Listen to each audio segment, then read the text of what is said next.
Today is a Saturday, December 17th.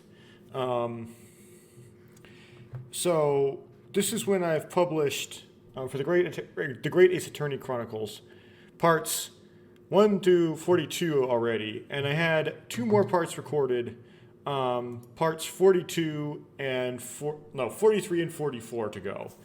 I don't remember exactly when I recorded these because, well, when you record them, it does show the date you recorded them on the file, but I've renamed them all since then.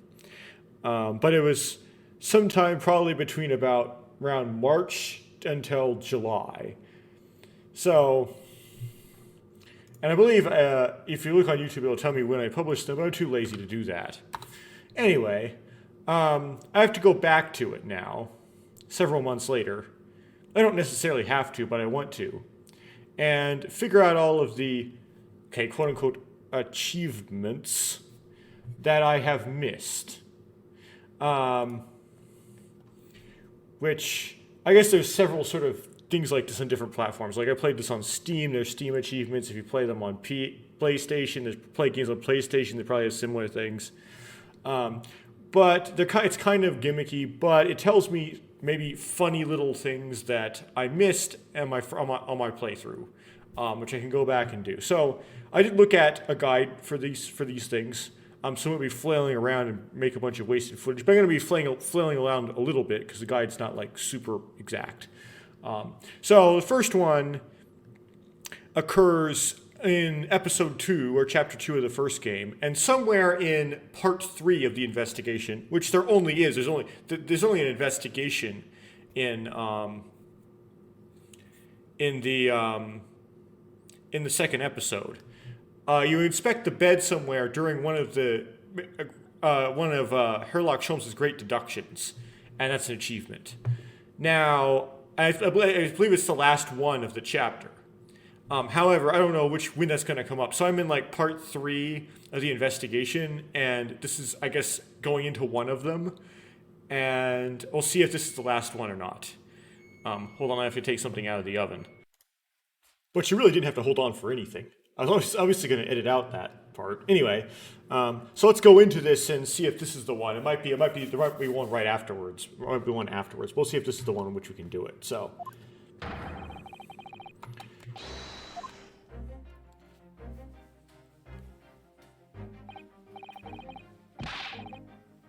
Oh, it's gonna string out the dialogue in very Ace Attorney-esque style, isn't it?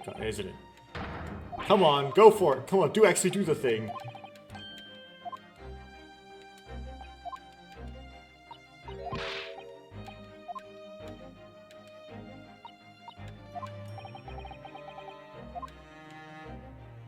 Of course, we know now why she was like hesitant. Like the room was locked? Question, like with like dot dot dot. She didn't have a question mark, but she was like dot dot dots.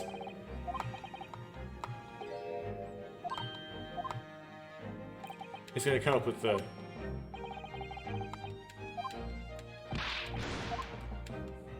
real story of the Speckled Band, which is not what is actually happening here.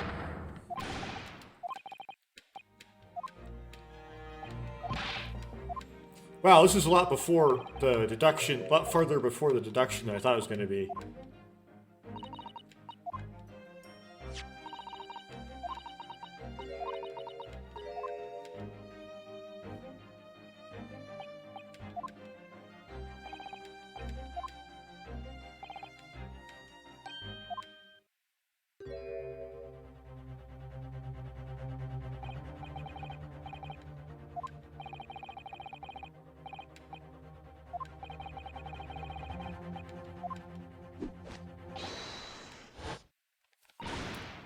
Here we go, finally.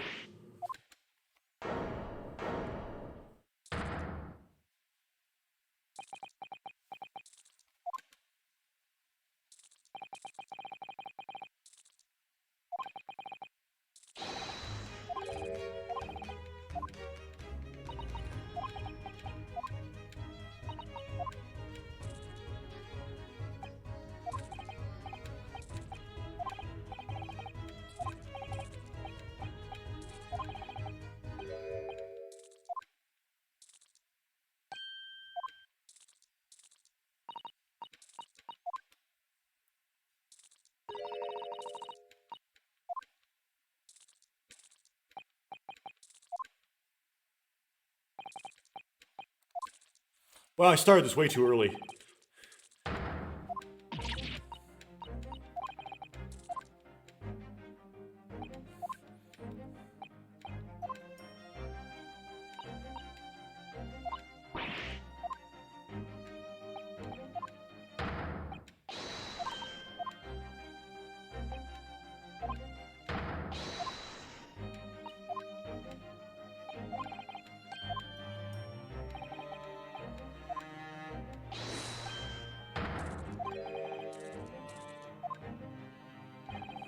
So what's to say it's his pet?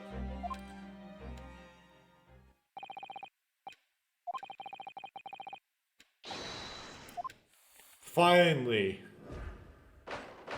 Huh. Again, I don't know if this is the right one or not, so...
Now I forgot how strung out these things are.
Okay, we got through Herlockian's part. I have to get through the dialogue in between, where we're like, that doesn't make any sense, Mr. Sholmes. Then we can go into it finally.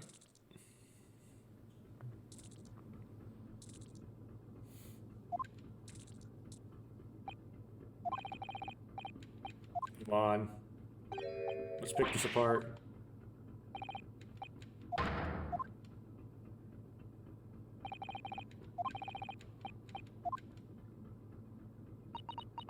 It's not to pipes in, it's like, can I venture an opinion, Mr. Sholmes? But of course, what's on your mind? It's just about your deductions before. Some things don't quite make sense to me. Right, and then we go off on what doesn't make sense, whatever that is.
Okay, finally get to this part.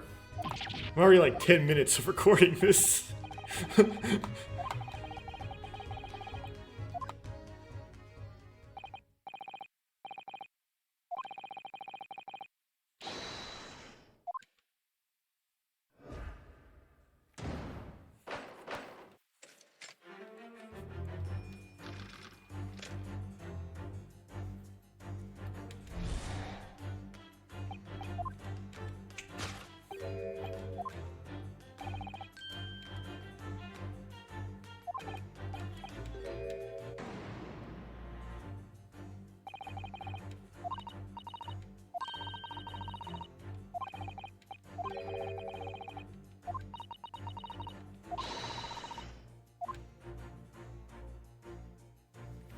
Okay, now let's see if I can actually inspect the bed.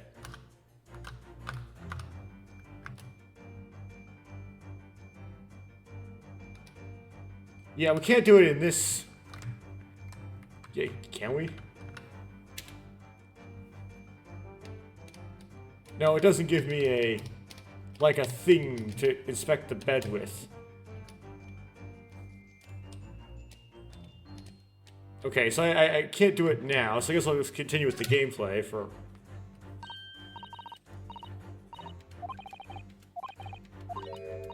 Oh, I forgot you have to present. Okay. R. Yes.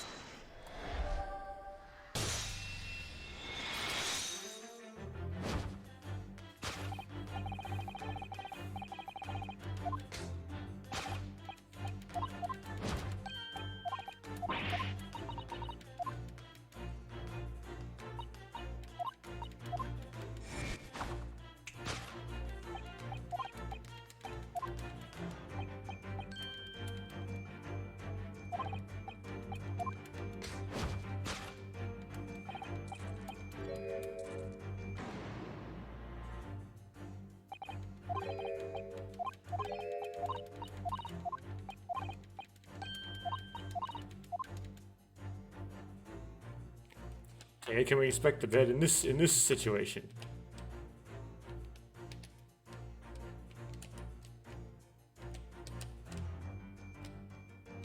Nope, this bed is not in the field of view. So we have to do this one, I think.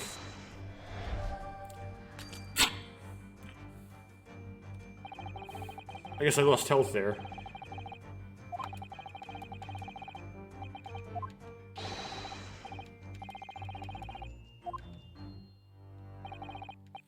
I think it's one of those things where you have to select it and it like zooms in on it, and then you select it once you've like zoomed in. It'll trick you up in a replay situation.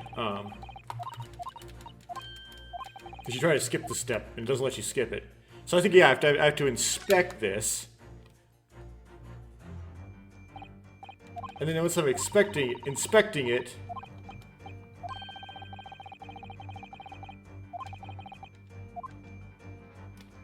you can then present. Right! It's actually a break. Okay.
Can we inspect the bed in this situation? No. Still can't.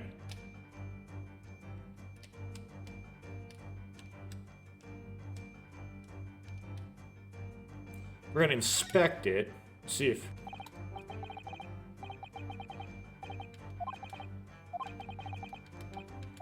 I think it like changes what it is, and then you can, once it changes what it is, then you can present it. Yeah, and then you can present it. Again, I'll mess you up in a replay situation because you'll be like, you will present the snake slough skin and it'll say you're wrong.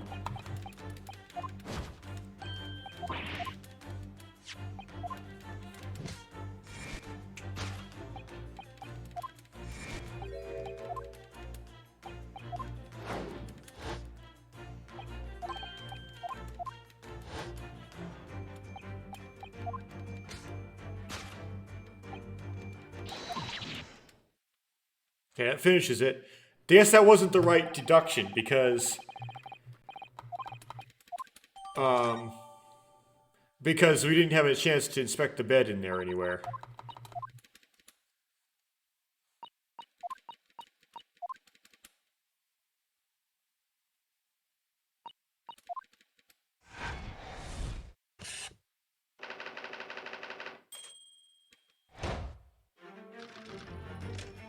Oh. We have more, okay.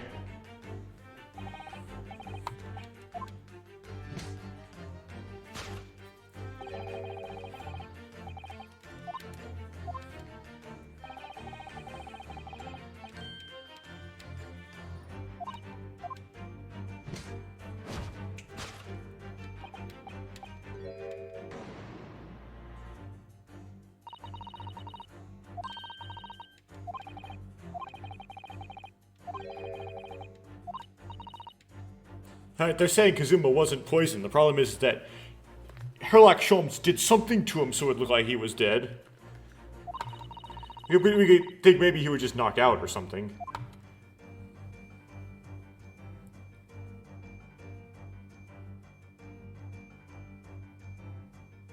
What am I supposed to do here?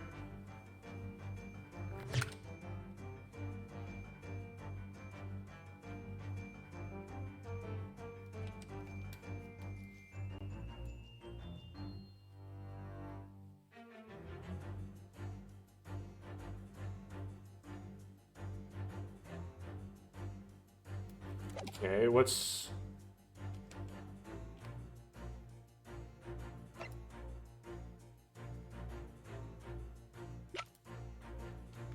Marks on the floor, I presume? Yes.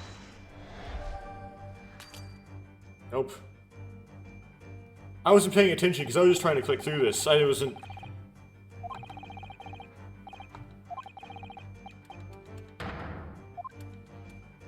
Gonna run out of health trying to do this stupid thing. In fact, the...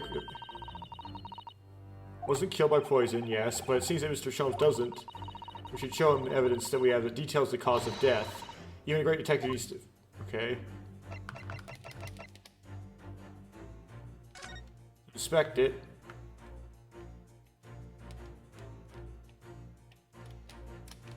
Apparently this wasn't it, whatever. Okay, so this is not what we present that details the cause of death. Photograph, ship's log, mark on the floor, post-mortem report. Okay, I guess we do the post-mortem report. I mean, that's the most direct answer, right? Okay.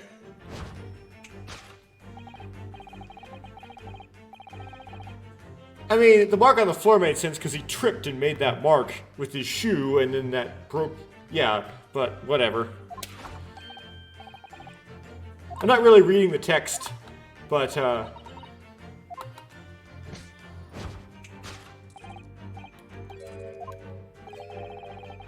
And we claim that Herlock Sholmes didn't know this, but he probably was the one fabricating the report, so he did know this, which is kind of funny. We're correcting him on something he knew, and was pretending not to know.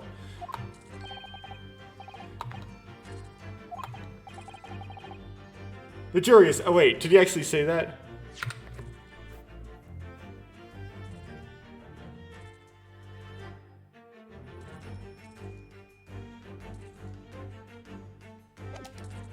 You have it on good authority the victim's neck was broken. Yeah, except... Maybe it could have been, but that's not really what you would think.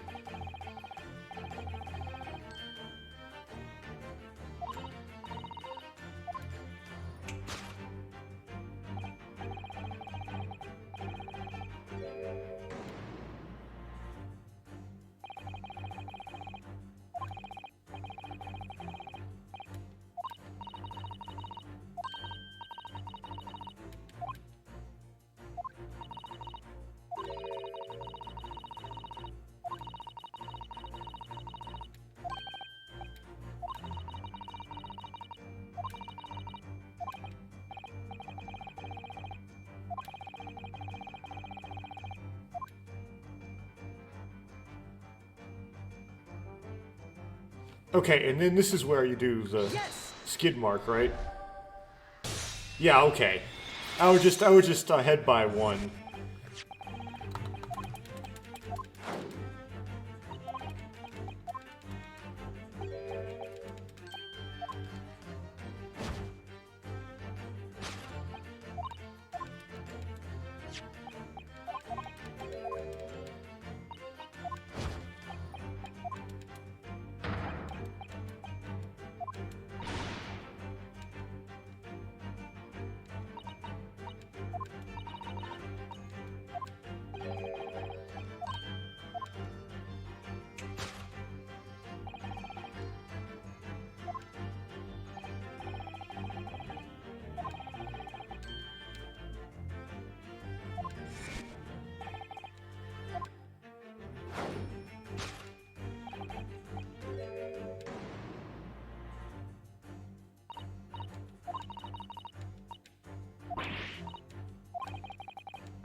Okay.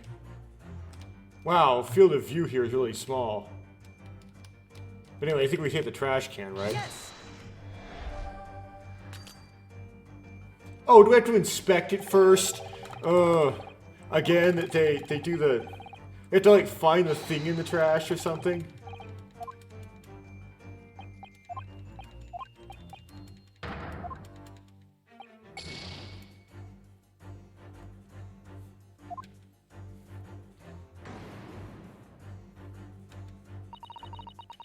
I got through this without failing the first time, so... I know I can't, so it maybe means nothing if I lose health on this replay. Already 25 minutes, gee. Okay, inspect it.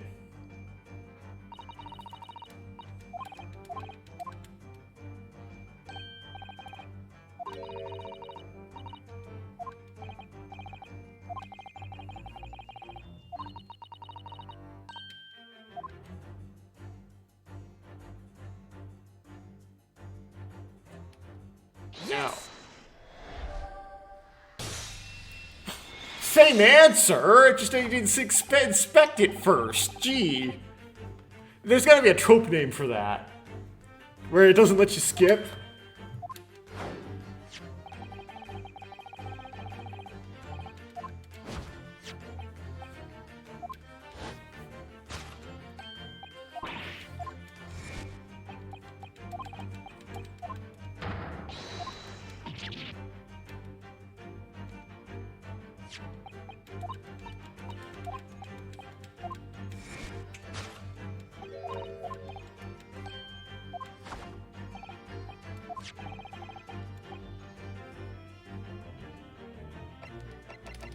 This is the photo, right?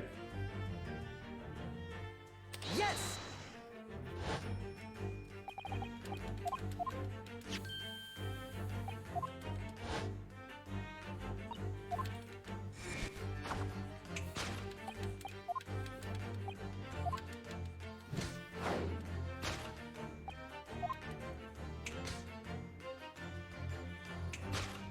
Well, I couldn't inspect the bed in any of that. That was my. I was trying to inspect the bed.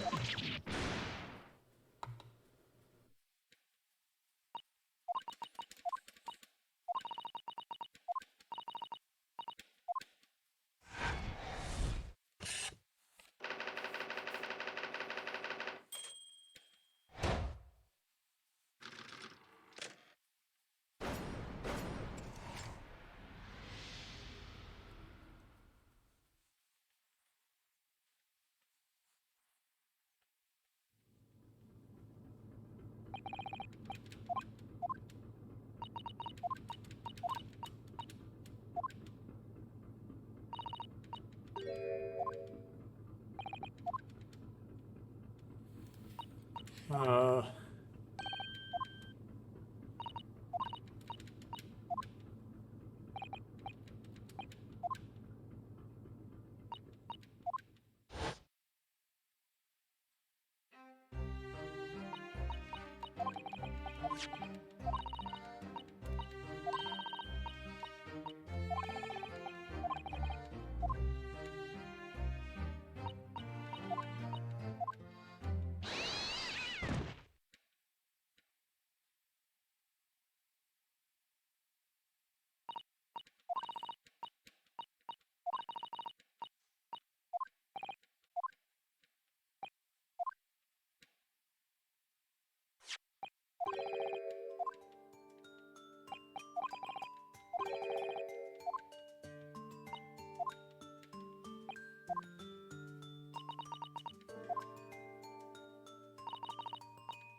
Okay.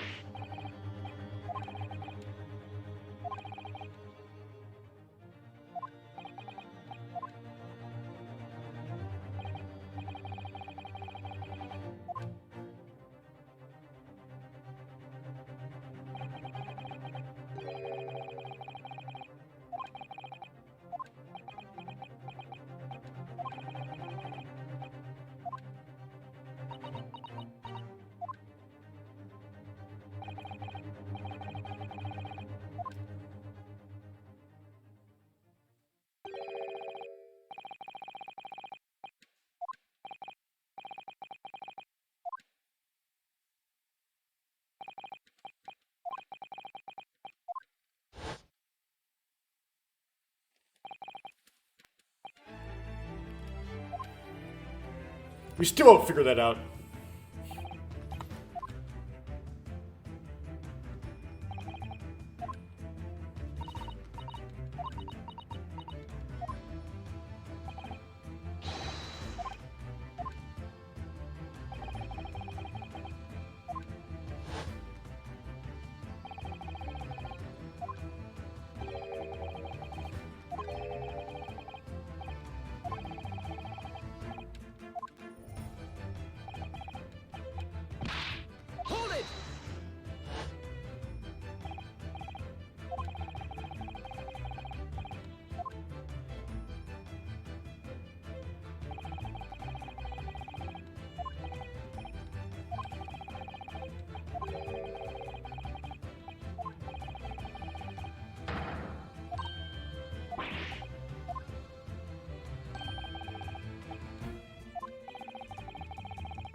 Uh,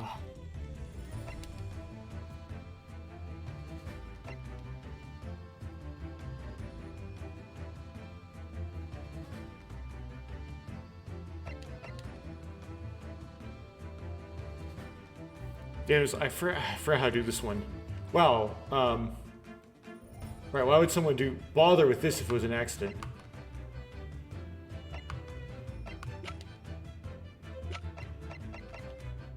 Yes!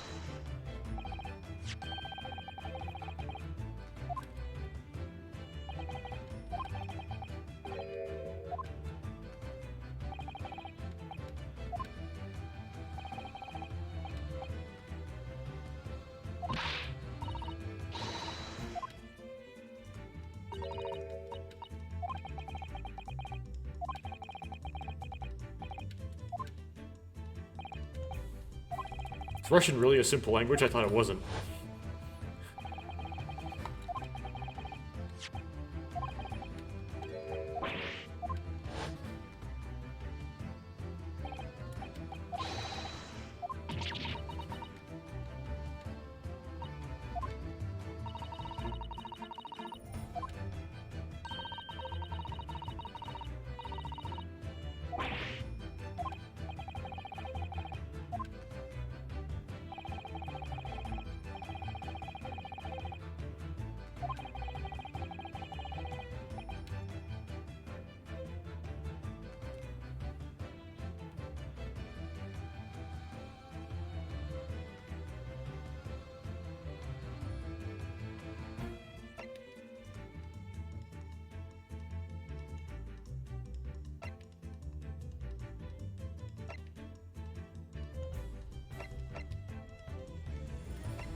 Okay, I didn't know why you chose that, but whatever. It's like the only other thing in his room besides the diary. The diary didn't make sense.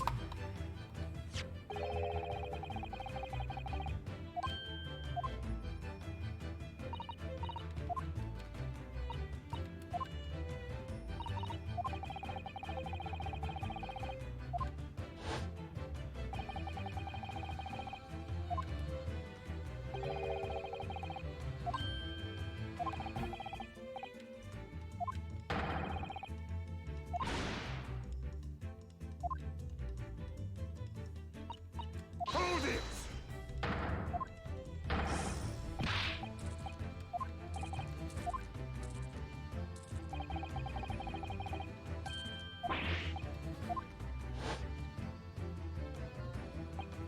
Yes!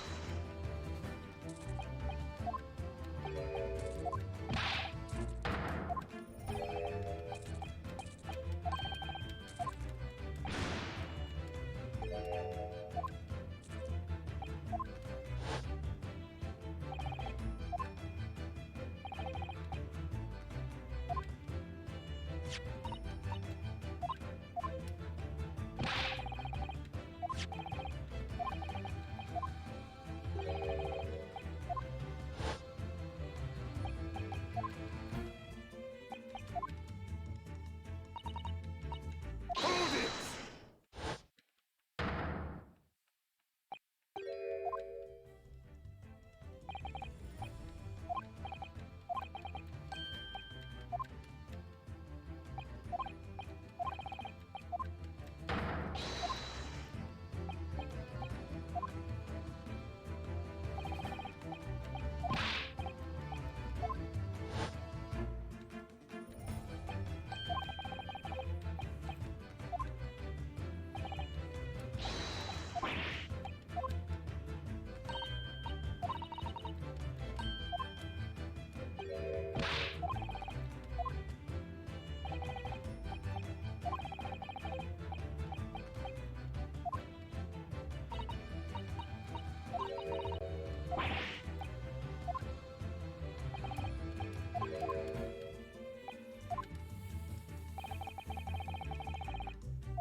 Okay, can I do the bed now?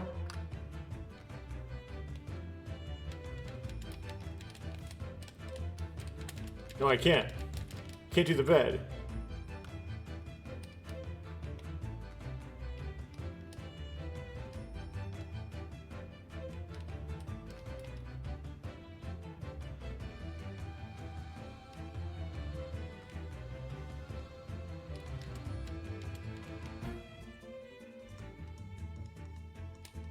It's because I think the achievement was examine the bed, so... Yes.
so long.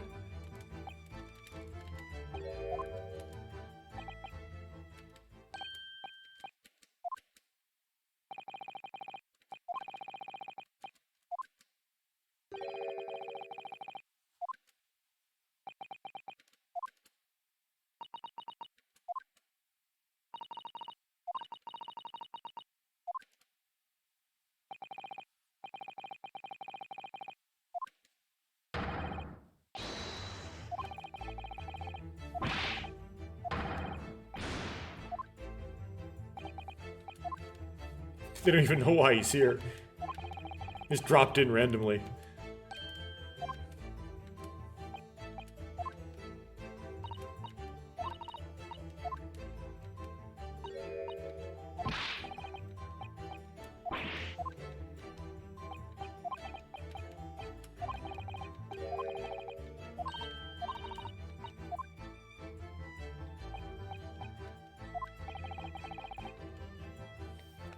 Okay, the log, right? Yes!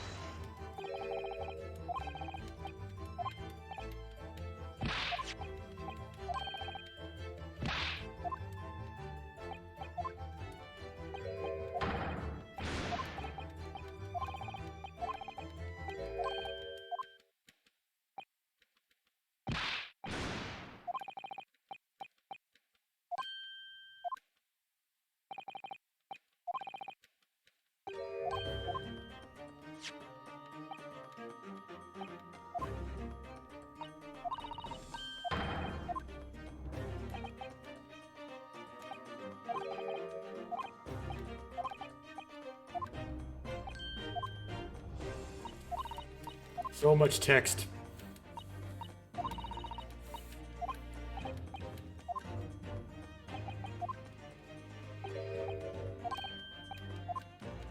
They're gonna talk about the poison, the spiked chicken.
Yeah, the reason why every member of the crew would be conspirators because Sholmes is the one who orchestrated the entire thing. We figured out.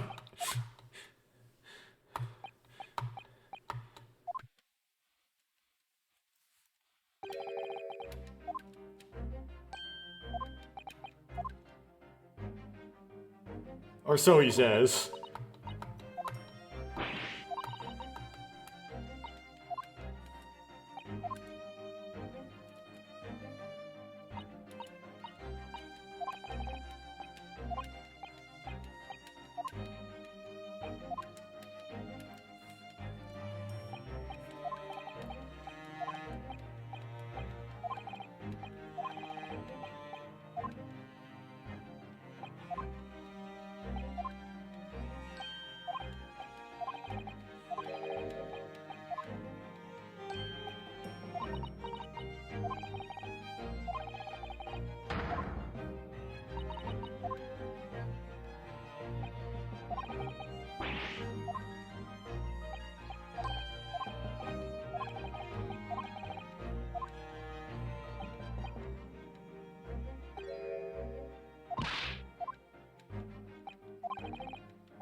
Oh, here we go. It's another one.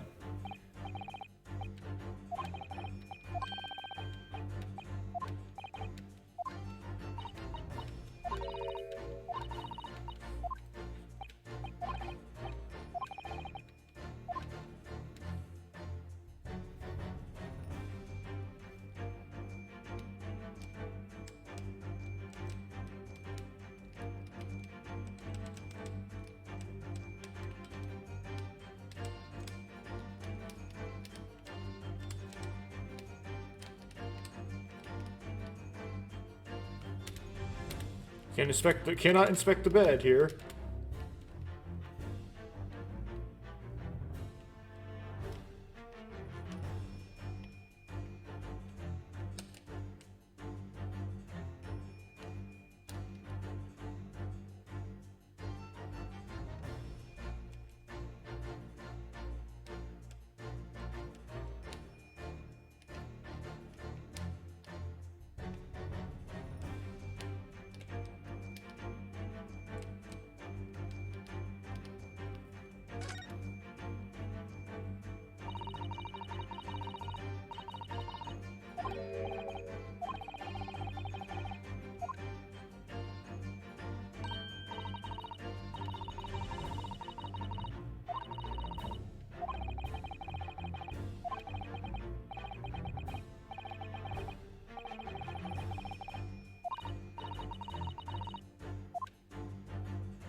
Yes!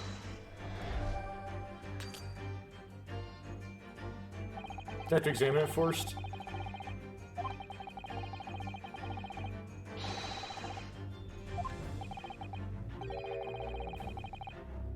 Oh.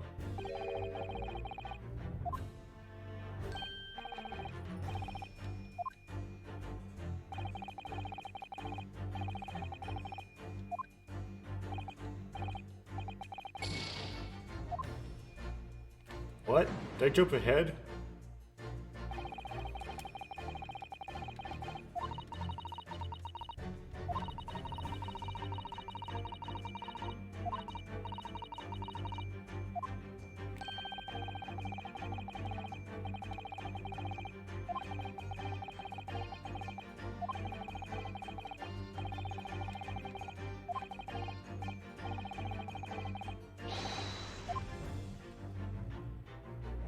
Did you inspect it first?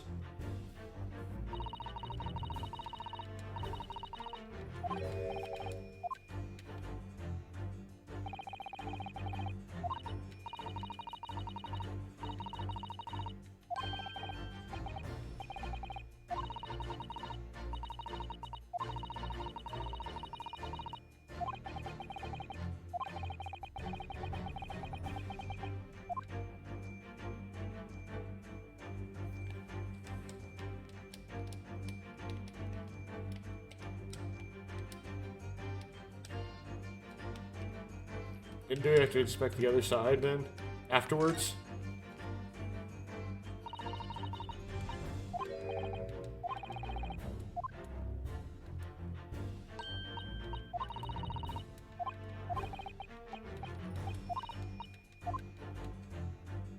Okay, now I've inspected both sides, can I present one of them?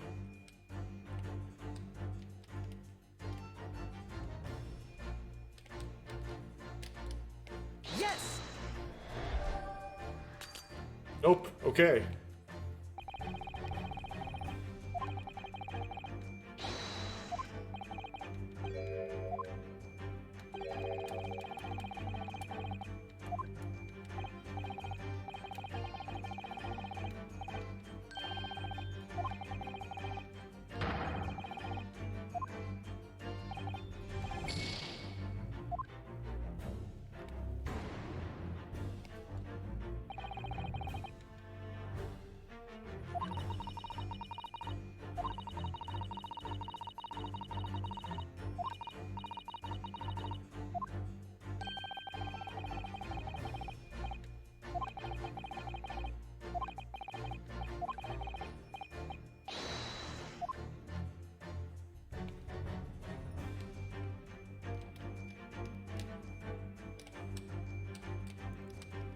for how to do this part.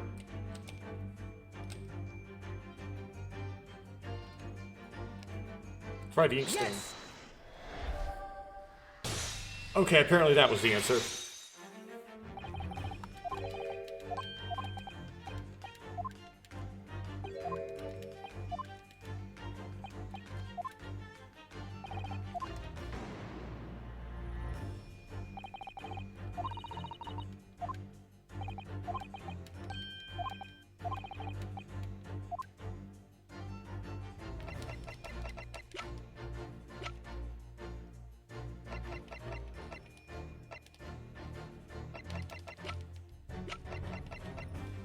Yes.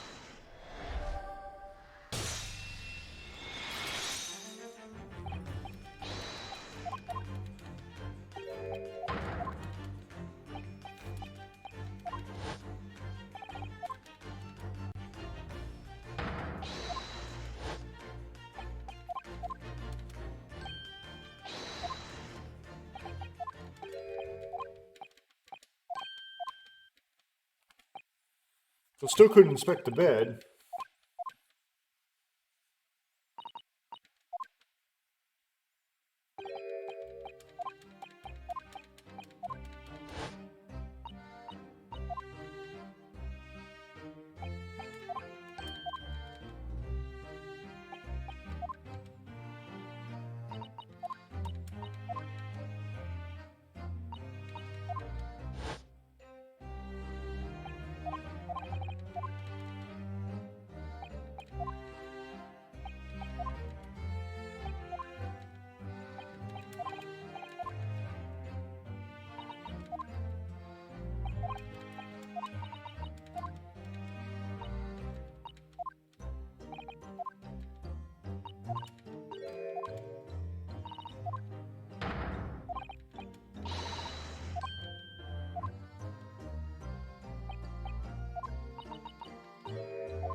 Okay.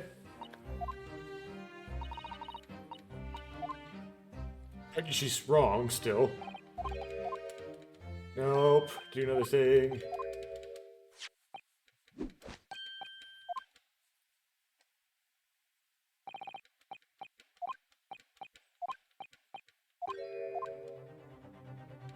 Inspect the fist.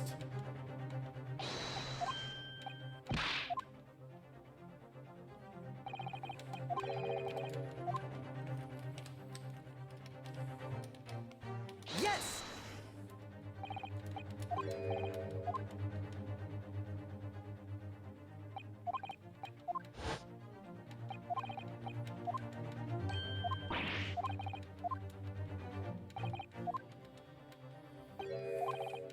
Oh, it's almost an hour in. Gee. I'm just like clicking through text. I'm not even reading it. Man, this was long.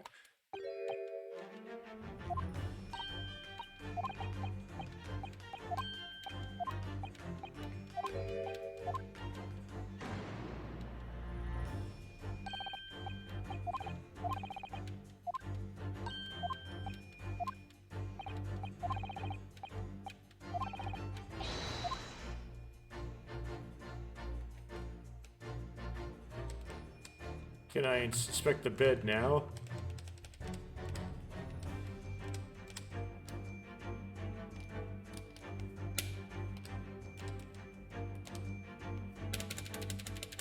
No.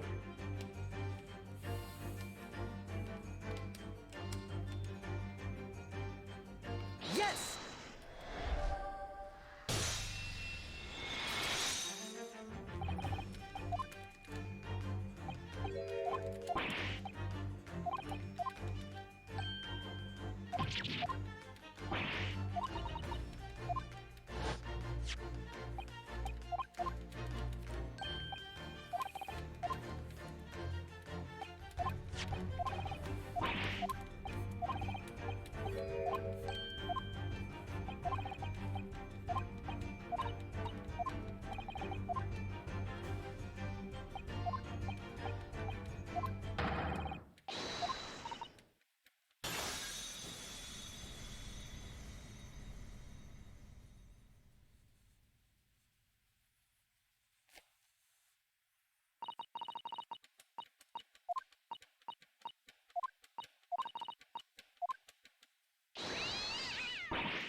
this way I get to inspect the bed finally? I get to choose the...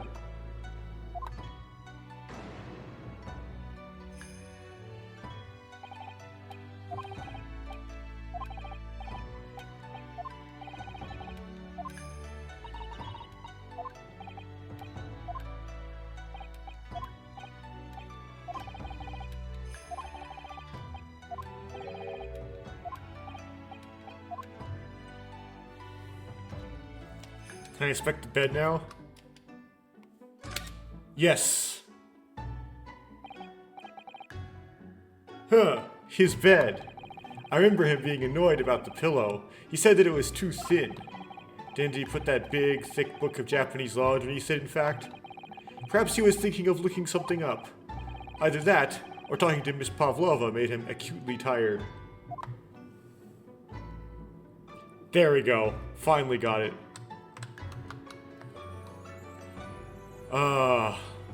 Present the wardrobe. Now get me through the chapter.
Oh, there's more stuff? Okay, well... Okay, so I'm gonna...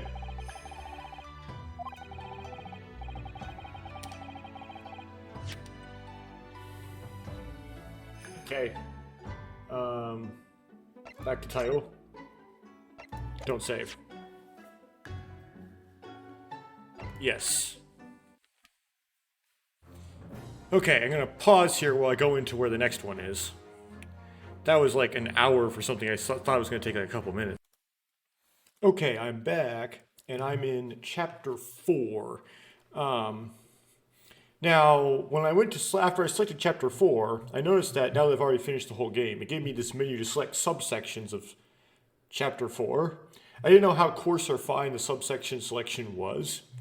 So, I tried like the second one, and it threw me into the prison. And I was like, well, I think... we might talk to Iris before we talk to Suseki in the prison. So I'm going to go back to the first one just in case. But that was kind of a mistake because although when I look back on it, I seem to remember that you talked to Iris rather early in chapter 4, but you don't.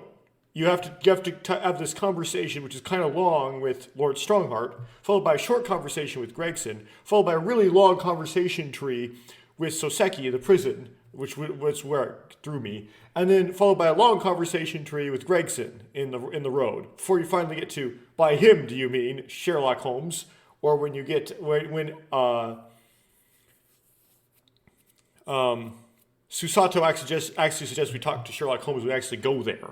So, yeah, I wasted some time, but I eventually got to chapter 4, which is where I wanted to be. Now, it's kind of crazy, kind of funny. Like, you would think after you complete the first of the two games that Iris is this big character that played this really big role in the game, right? Iris is a really big character. But Iris isn't even introduced until chapter 4 out of 5. She does appear at the end of chapter 3, but she isn't introduced by name until chapter 4 out of 5, which is actually really late. And the whole Sholem Suite, which I think of this big location in the game, isn't introduced until chapter 4 out of 5. Like, all of this is we're like still in the exposition now, even though we're at the beginning of chapter 4. Imagine saying that about any other Ace Attorney game. Which really makes, like, the whole Ace Attorney Chronicles thing, that whole long thing, like one game is supposed to do separate games, because the first game would just be, like, mostly a ramp-up. In the second game, you actually do things after you've already ramped up.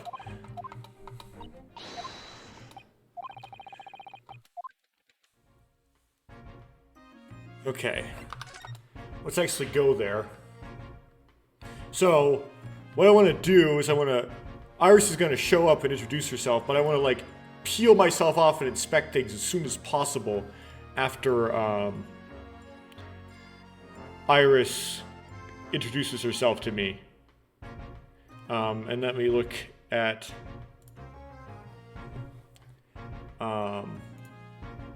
this.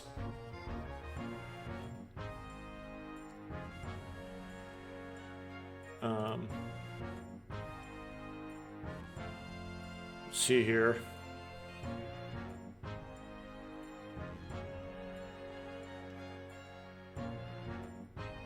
Okay. Just making sure. Sorry about the pause.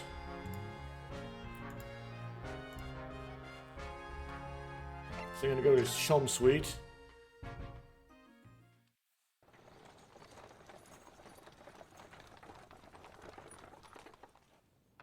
I forgot about the cutscene.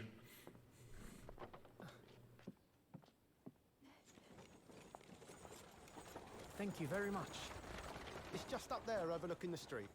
Good day. Thanks again.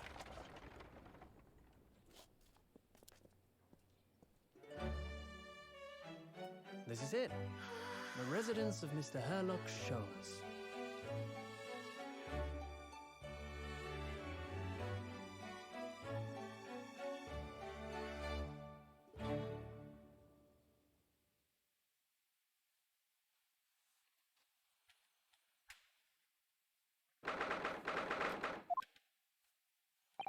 And I got text skip on, and I got the wait time down to half a second, but this game still needs a good fast forward, because it still takes a long time to get through the text, especially when there's like little sprite animations between the text. It really takes a lot of clicking.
To go through the flashback.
So what I want to do is examine first. Examine two things in particular. The first one is the blackboard.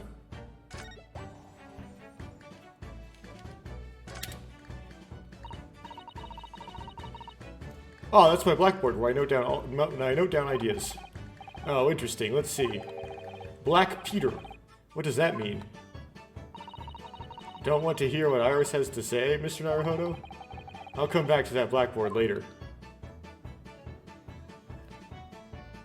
Okay.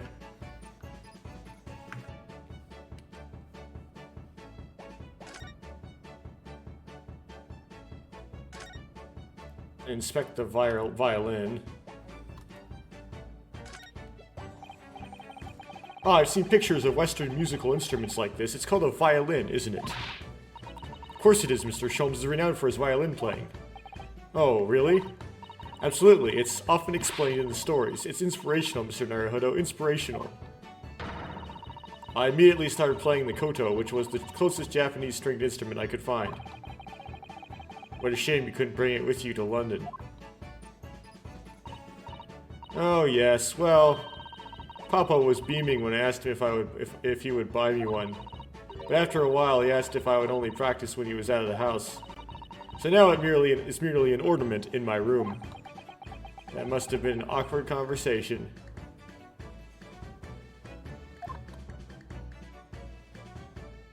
But it's like, I don't know about the koto, but yes, for violin, beginner timbre is a little bit rough on some people. You have to get good before it's pleasant to listen to you practice, yes. Okay. So I examined the two things I wanted to examine there. Then I talk about the Wilson topic, right? So Wilson. Okay, I go through this.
Okay. Now I'll examine the blackboard again.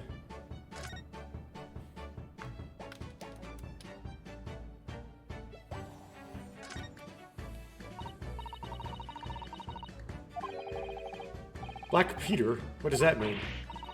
Oh, how intriguing. It must be the title of Iris' latest work. Oh my, I wonder what fantastic tale awaits us. Susato-san looks like an angel, but I bet she's dreaming of the most grisly crime you could imagine. It's a case that Hurley solved just recently. A black cat called Peter went missing in the neighborhood. Hurley tracked it down at the fishmongers in the end. I can't wait for the story to be published.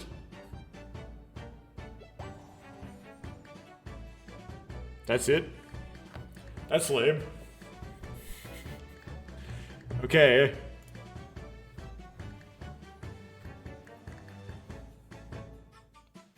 Well.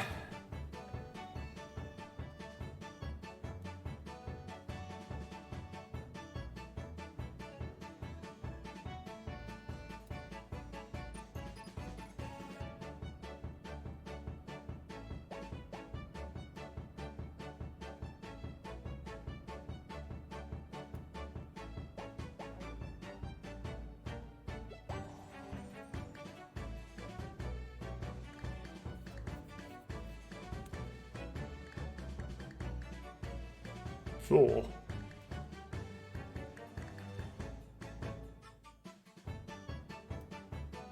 Okay, so I'm gonna pause and figure out where I need to go next.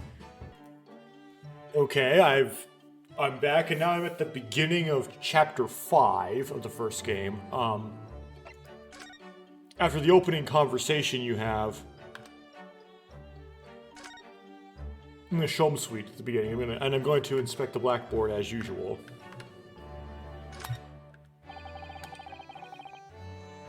This is where Iris notes down her ideas, isn't it? Let's see, what does it say today? The Boscombe Valley Mystery. Oh, how intriguing. It must be the title of Iris's latest work. Oh my, I wonder what fascinating tale awaits us. Susato-san looks like an angel, but I bet she's dreaming of the most unsavory crime you can imagine. Okay, I did not pop an achievement. So, I'm going to pause, and I'm going to advance until I get to the next place I want to be. Okay, now, I'm after Mr. Windibank gets shot, and I have Iris alone because Mr. Shom's in the hospital being operated on by an incompetent surgeon. And Susato's at the police station being interviewed because she's the one who, like, found the body first or whatever. So let's go to the Shom Suite.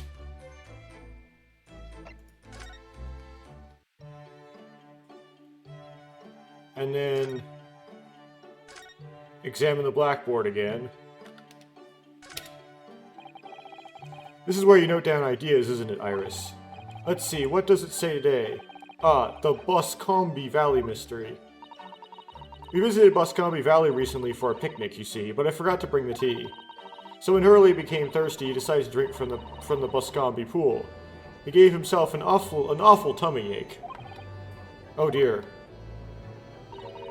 Hurley sat there miserable as can be in that field of flowers after that, just like when you saw him yesterday. That really is an unsavory tale. And that right there is all of the ideas. I got the achievement. So, finish that. Okay, I'm gonna now jump back in when I find do the next thing I need to do. Okay, now I'm back and I'm in a trial for chapter 5. I'm gonna do something I missed doing the first time. And it's actually really hard to figure out you can do this. I don't know how you would think of it, but I'm going to do it now because I read somewhere how to do this. So, as I said at the beginning, I'm using a guide. It's kind of rough, so we're gonna go through the testimony.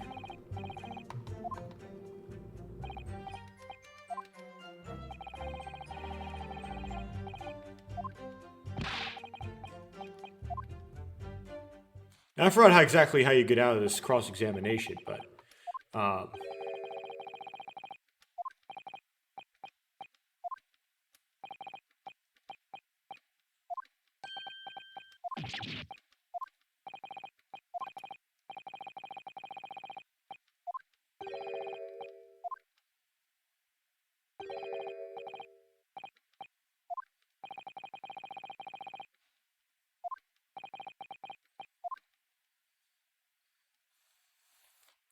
Okay.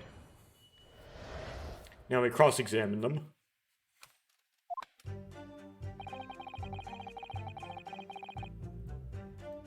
I'm gonna press.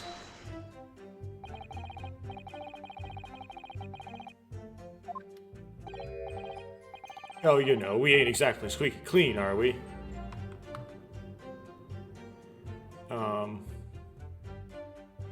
Do this. Mr. Ringo Skulkin, do you have something to add? Eh, what? Something that was said just now appears to have got you thinking. Oh, well, yeah, I was just thinking about my bruv, Sulky. Oh, the one you've lost touch with? Yeah, blimey, could have been a saint sometimes, that one. Always used to give me a share of him grub when we had anything to eat. He sounds like a very kind man. Get out of it. These chips are mine. I'm not sharing.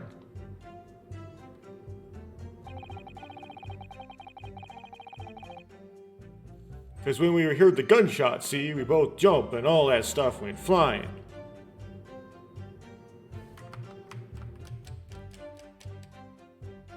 Oh, pursue? Or press? So what you're saying is... Oh, I don't know why I'm reading this. Sound of the gunshot shocked you so much you knocked all those things off the counter.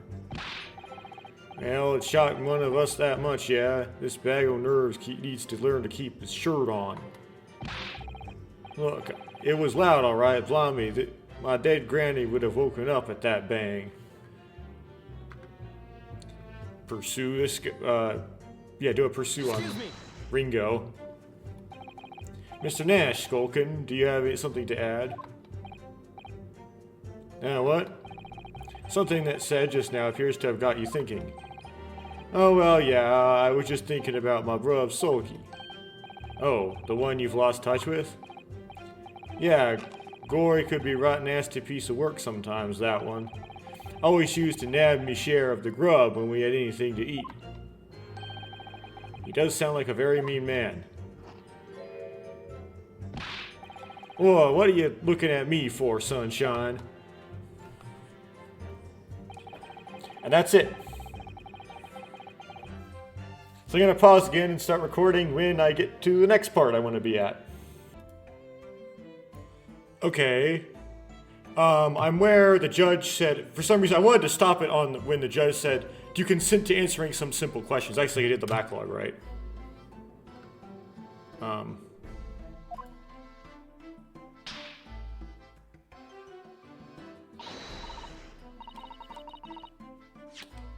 There we go. So, counsel, do you consent to answering some simple questions? Alright, it's time to prove myself. But please do make them simple. Okay, very well. To start with, you will state the name of the victim. Right?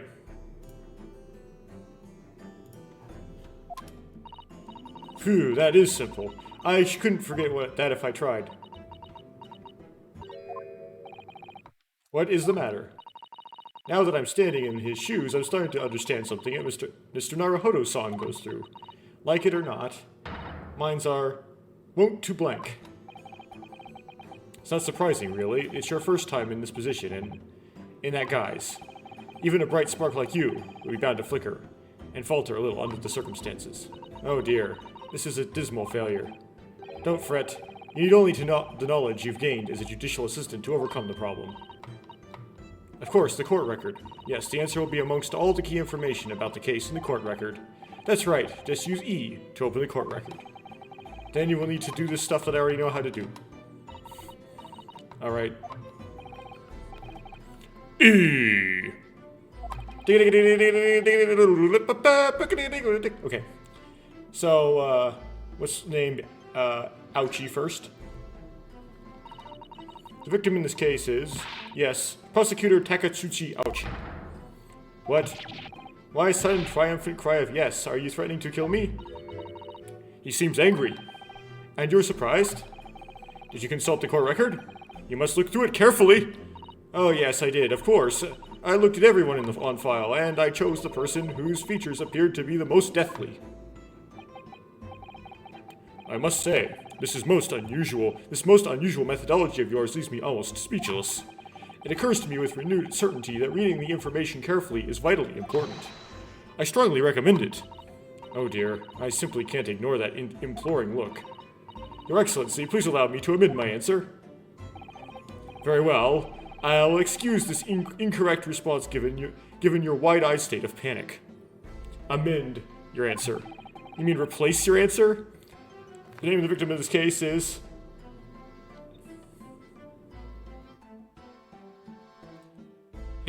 I'll replace my wrong answer with a different wrong answer.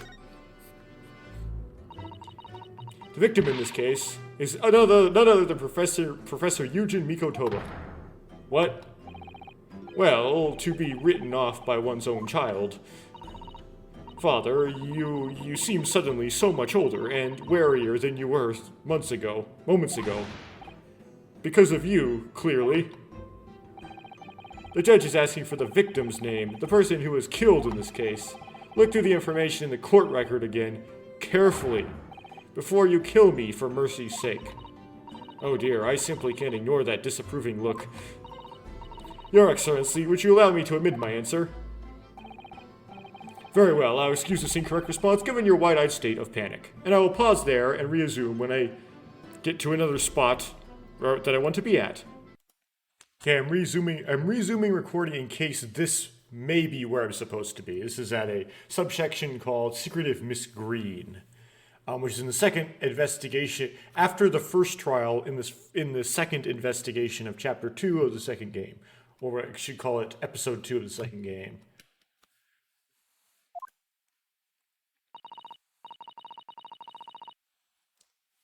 Mr. Naruhodo, I've just finished speaking with the doctor. It seems Miss Green is well enough to be discharged at last. It's good news, but hopefully just before she leaves... Ah, what is it?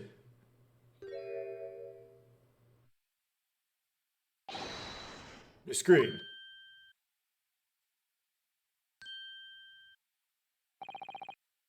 Who was that? She clearly just hid something behind her back. One moment, I'll be with you in a jiffy.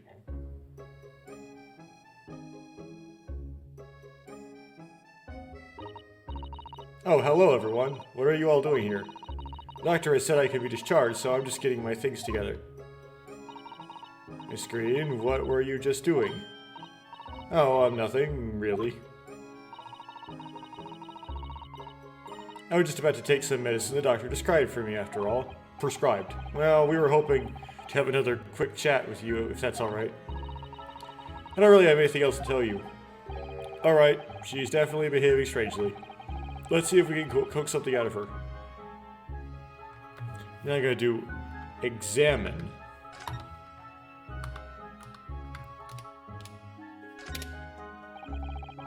This is the bottle that Miss Green was just about to drink from when we arrived. Yes, she looked rather preoccupied, didn't she? Perhaps it's very bitter. I can't stand bitter medicine. I suppose that could be it. In fact, whenever a doctor prescribes me medicine for a number of days, I always take it all at once. Oh no. It's a good way to get very high or get very bad diarrhea. Well, if you have to take something you don't like, it's best to get it all out of the way in one go, isn't it? Yes, what if it's all like oxycodone? You would OD. Oh dear, and I thought it was Miss Green that I should be worrying about at the moment. Cool. Okay, I'll stop recording here and pick it back up again when I'm at the next place I want to be at. Actually, I'm going to start recording again early. So for this one, I have to go somewhere towards the end of the second trial in the second chapter of the second game. And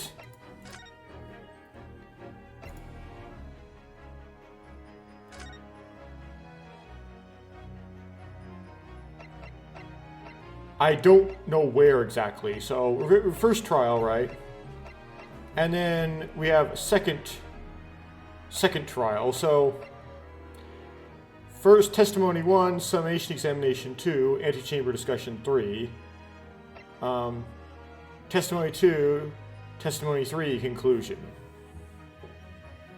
So I think I'm just going to jump in here and just see what happens. But we're going to have to, it's going to be hard to find, so it's going to be kind of long. Yes. Basically, Sherlock Holmes, or Herlock Sholmes, is going to ask me who could have something that belonged to the convict, and I'm supposed to get it wrong. But it's in the trial somewhere.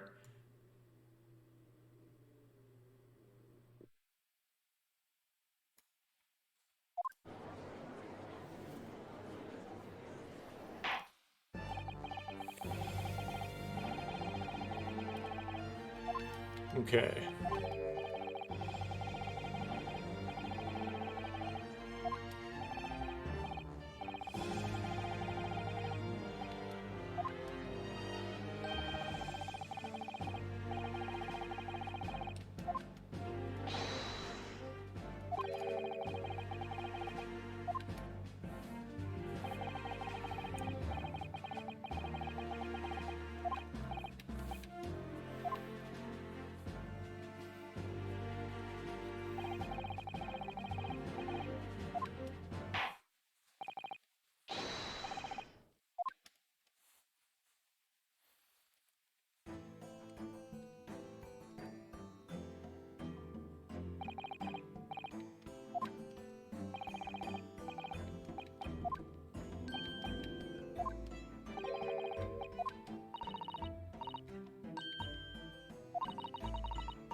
I had a feeling I'm at the wrong spot.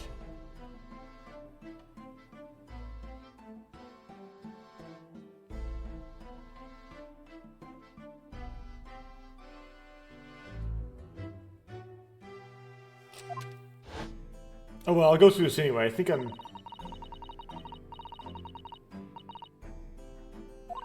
I might be...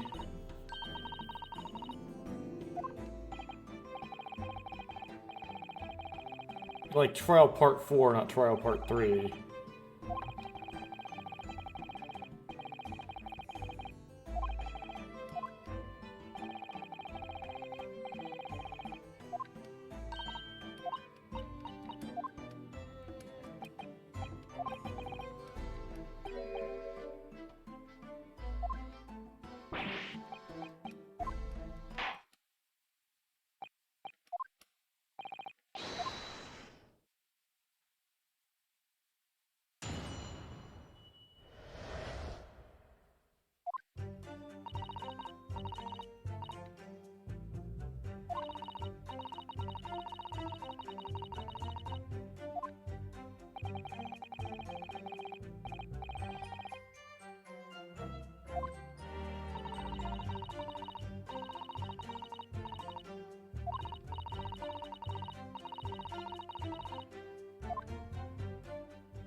I'm going to verify that this is actually what I want is I'm going to do a save. Because when I save, it tells me what part I'm on.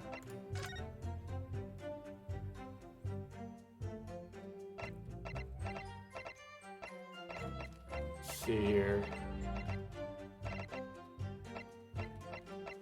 About save slot number 2.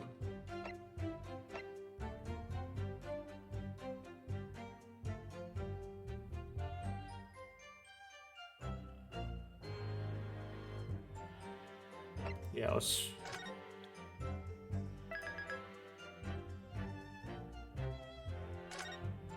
Okay, this is trial part 3, so I am in the right place, so...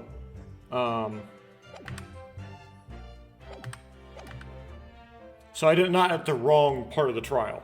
Good, just making sure. So like going for trial part 3. Okay, I was walking along the snow when I was suddenly stabbed in the back. You were. Coincidentally, it happened to be just outside the house where the men in this case were lodging.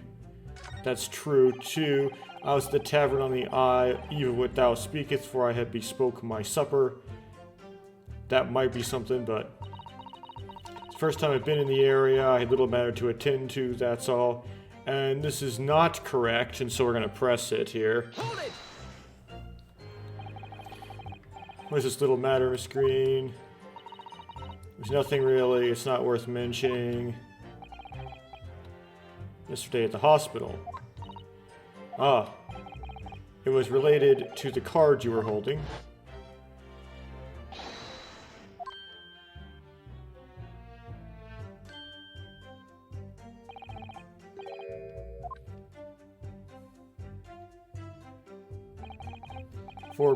From memory, I believe the card contained a note that read, I have information regarding the death of Duncan Ross. What does that matter?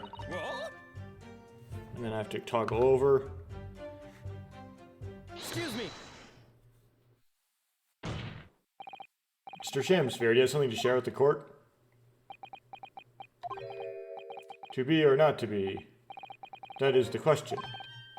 Ah, pray forgive me. The great bard's words springeth from within my narrow thought. Just... really? You can pick a less obscure quote. I mean, a more obscure quote. Don't tell me it's because you're possessed by Shakespeare's spirit, right? Hearing Miss Green's words a moment ago, you seem to make you think of something. Something of relevance, perhaps? Well... Okay... Duncan Ross, I mean. After all, you were both lodgers in the same house. I would it were so, but sadly nay. Lodging be a lonely occupation, sire. My lodging fellows be rarely known to me. Lodging is not an occupation, though. So you haven't heard of him, even though he passed away in the room just one floor above yours. Miss Green. Me, my lord? Have I done something wrong? The card that was mentioned before, containing the note, do you have it upon your person? I do, yes, but I don't need it anymore. In fact, I should throw it away, really. Before you dispose of it, the court will take it as evidence, please. Okay. Then you have to examine it, I believe. You have to examine everything in this game. I don't remember exactly what you get out of it, but... The envelope has been ripped open rather carelessly, hasn't it? Miss Green strikes me as the type of open correspondence more neatly than that. Ah, what is it? The way the envelope is torn, I'm sure I've seen the exact same shape somewhere else. Oh, you don't mean... You were thinking of this piece of evidence, Mr. Naruhodo? Exactly, that's it. Try to match them up. They go together perfectly. The torn off into the envelope clearly belongs with this card. Okay. Torn off envelope's been updated.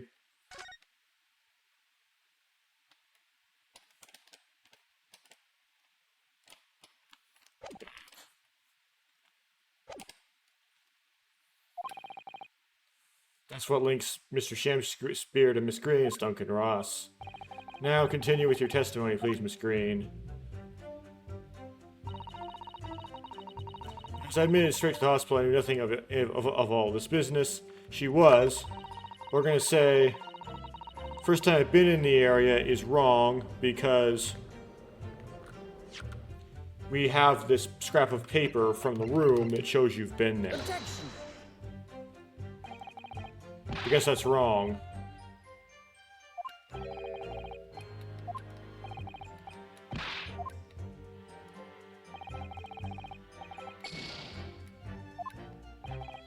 Wow, I'm bad at this. Well, I already knew I was. It's back when I was playing this for the first time. I was bad at this.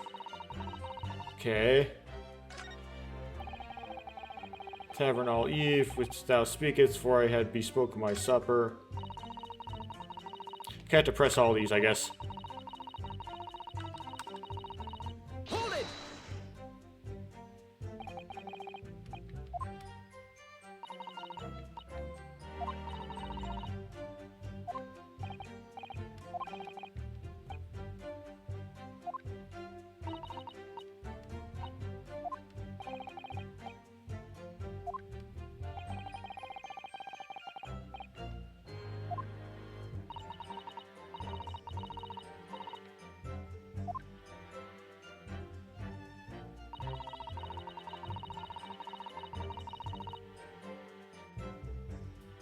Hold it!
Hold it!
I had to figure this out. So I've like jumped in the middle of the trial trying to figure this out. Okay, it's the books. My street map. How much there? Bar of soap, nope. Cups, nope. Turn off into envelope, not yet. That, Victor's medical report. Gas meter. Inference, not there yet. Hidden photograph.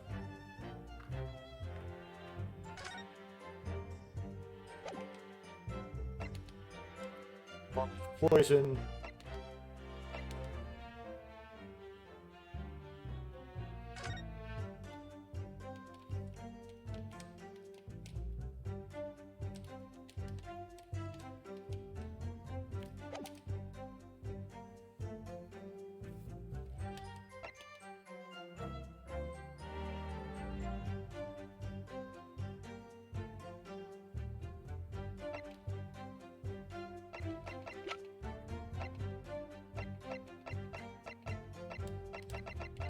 I think I made the wrong choice. I'm going to present this, but I don't think we have something to present on this yet. Take that!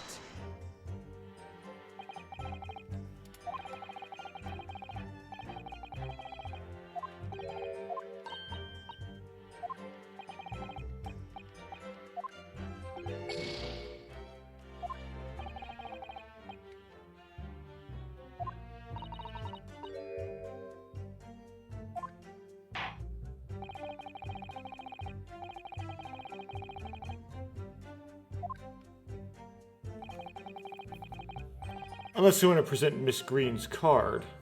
Which maybe I wouldn't actually do that.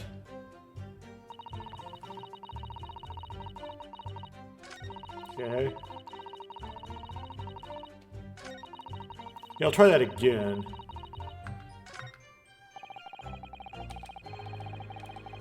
Hold it!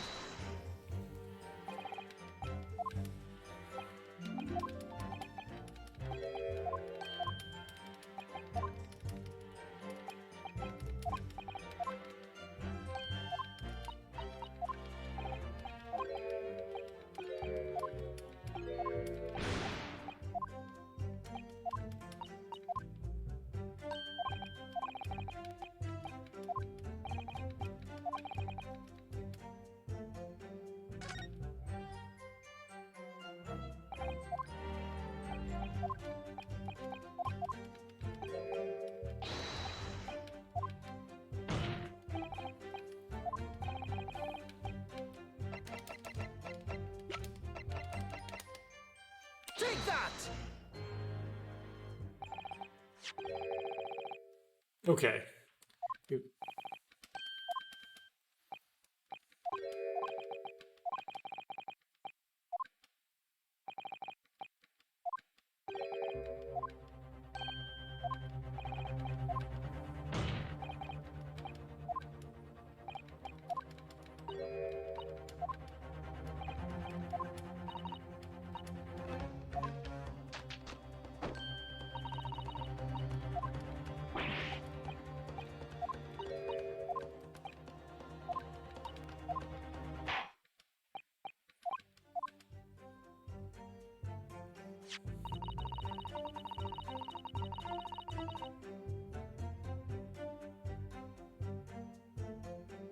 Okay, this is where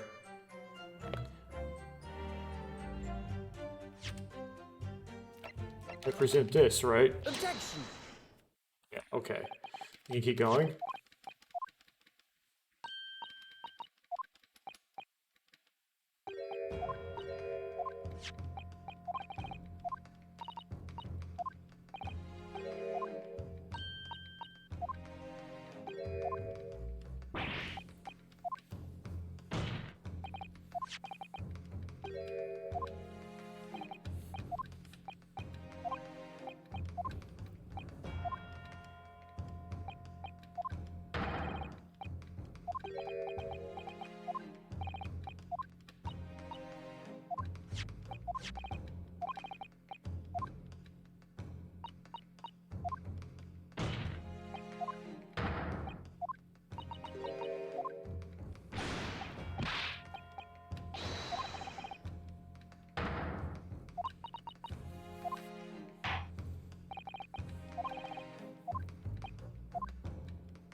There are only 3 statements in this, right? Oh, there's 5. Oh my goodness. Hold it!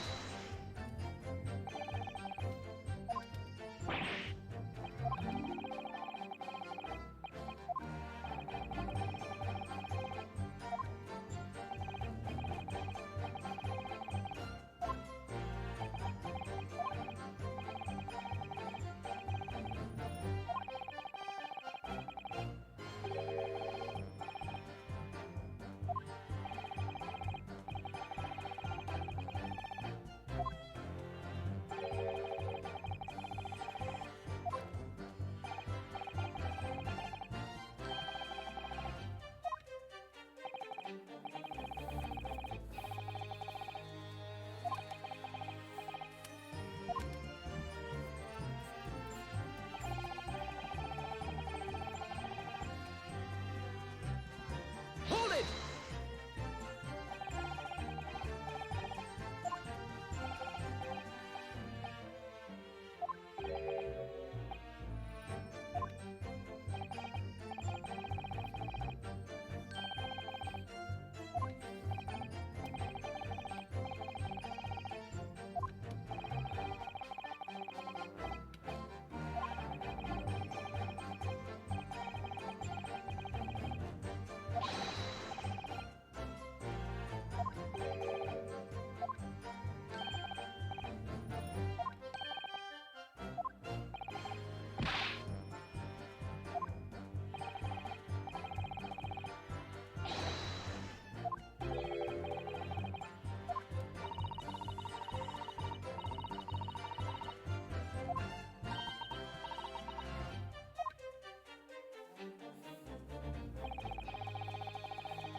Hold it!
Hold it!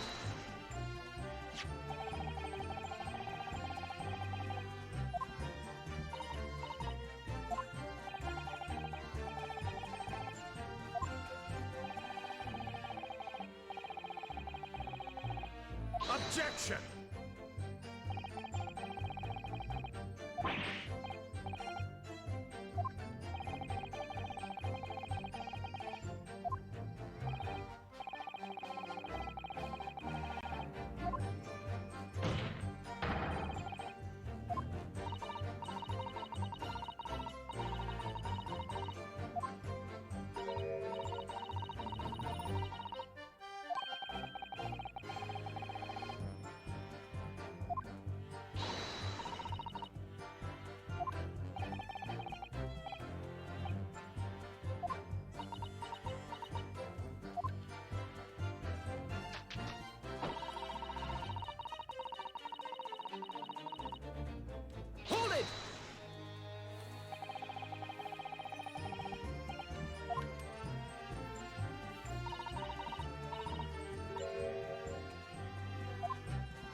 Okay, try to figure out this. So, twas a week ago, pre-adventure, that note was delivered unto me. I forgot how, like, you do this.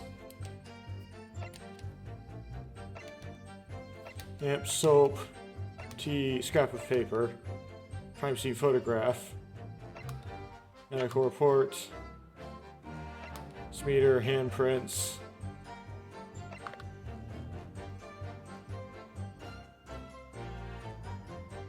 Okay.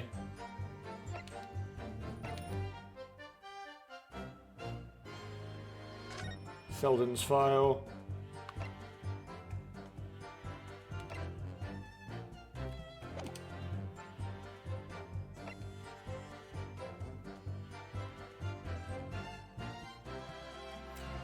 Poison, I guess.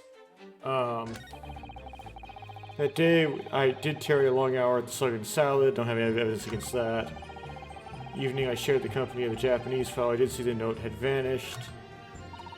I don't know what you mean. You think I snuck into his man's room? Why would I? And then present you would because poison. Objection! Yeah. Okay. I don't remember how to do these things, you see.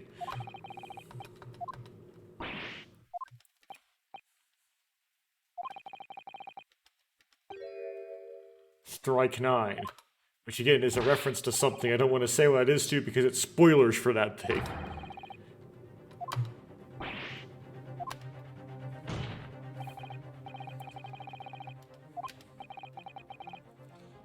One of Capcom's competitors, actually. Respect.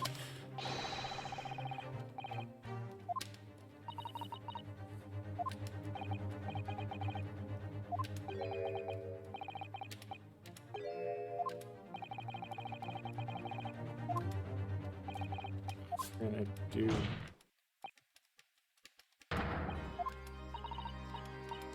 Use all agree the poison.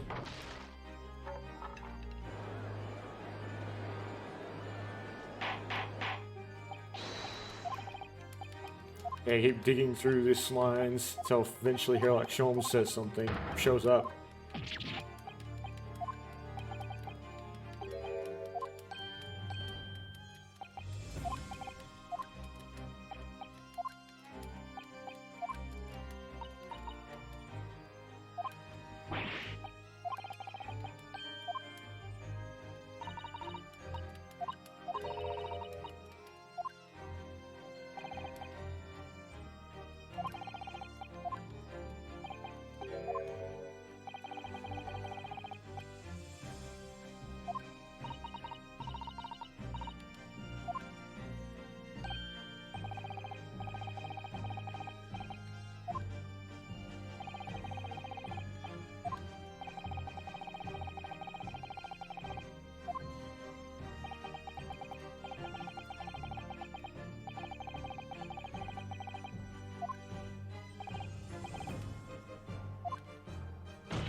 Okay, it should be This guy, right? Take that!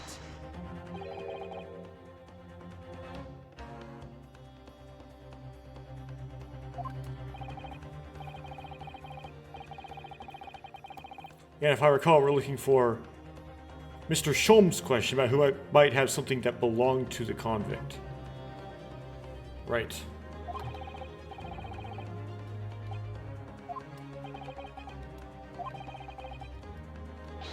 It is a tendency to drop in during trials.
Objection!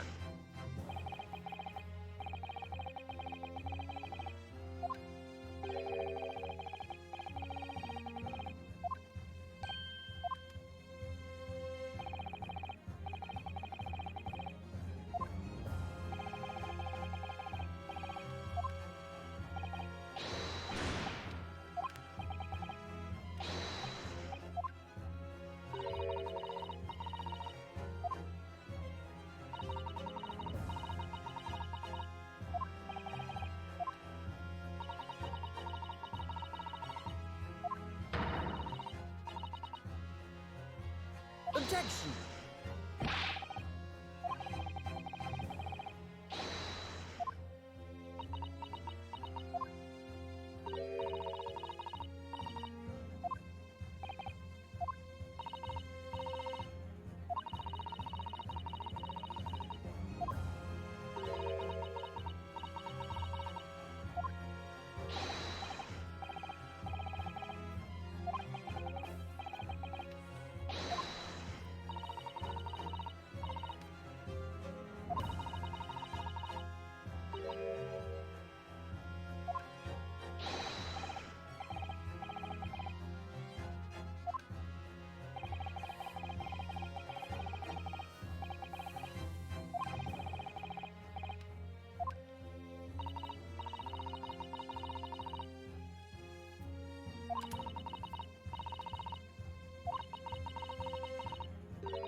has to be something to do with the convict, right? Take that!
I think I'm getting close to where I want to be.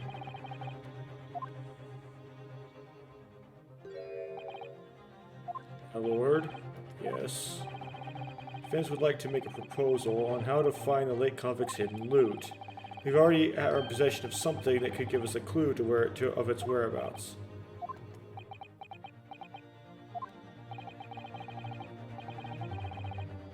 Gamble. Besides. Huh.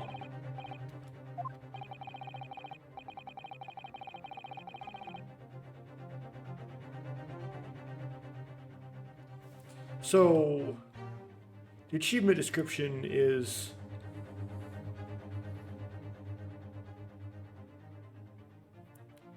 erroneously answering Mr. Sholmes' question about who might have something that belonged to the convict. Huh. So it's a who. It's not a what.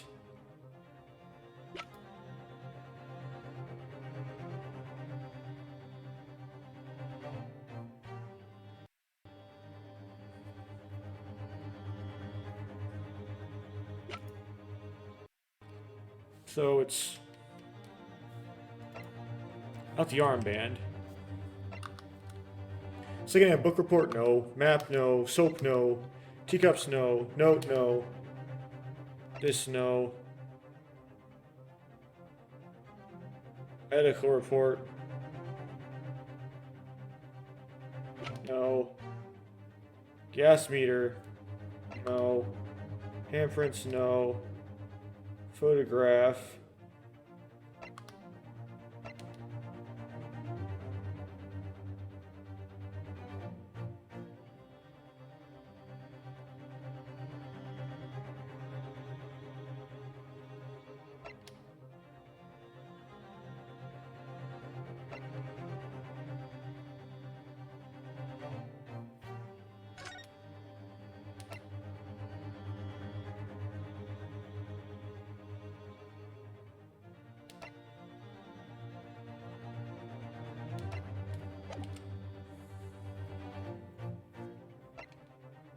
This doesn't make any sense.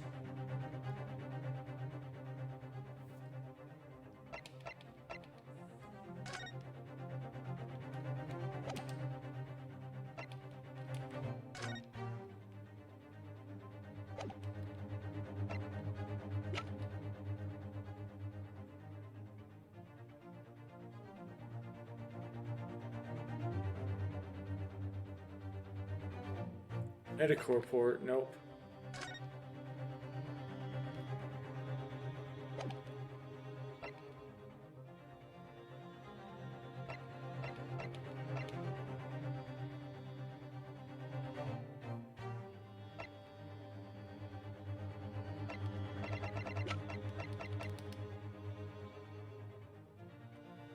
Uh,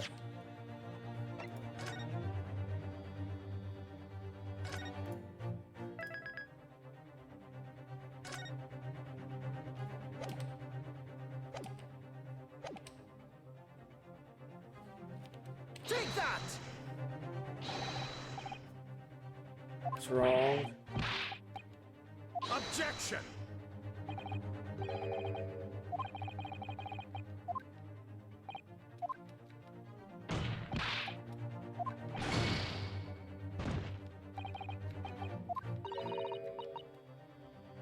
Already found one secret hiding place during the course of our investigation, Mr. Naruhodo. I suppose we have, although someone else beat us to it. Findings from the method we used are still in the court record, however, aren't they?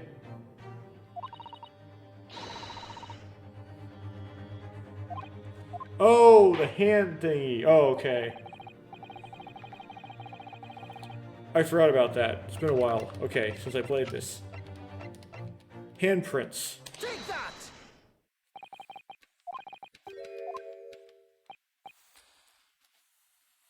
Toggle something. Okay, done toggling.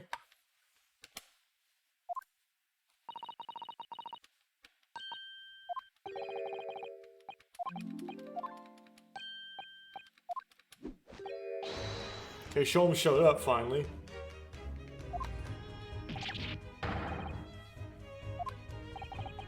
Straight in from Persona. I've not actually played that, by the way. Just to mastermind me of it. He has belts around his armpits that don't actually hold onto anything like a backpack, it seems.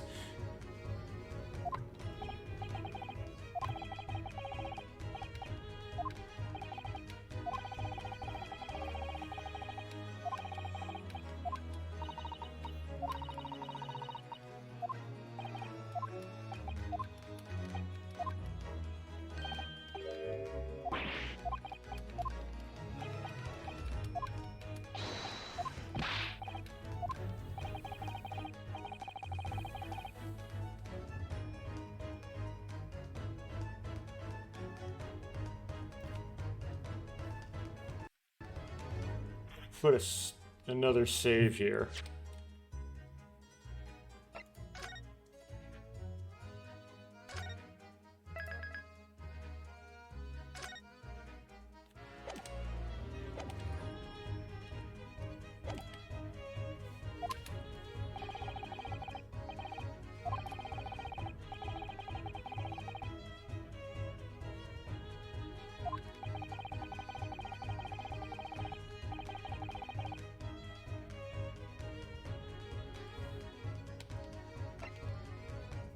Need a sample to help locate Selden's loot that's hidden in the room. What form will the sample take?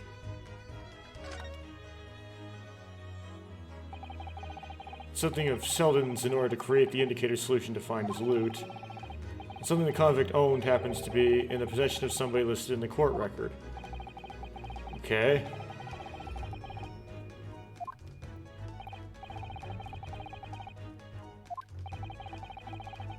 So Selden's key.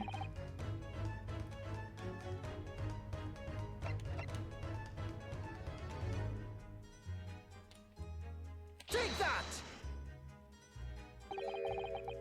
And what trait does said person possess that could be applicable to our purpose? Let's hear your new and improved powers of reasoning at work, my dear fellow. Dear me, your left eye just twitched. Are you certainly concocting an elaborate excuse? Not some clever Japanese joke about a wet noodle, I hope. Ah, you got me. I think we need to reconsider this from us to start, Mr. Naruhodo.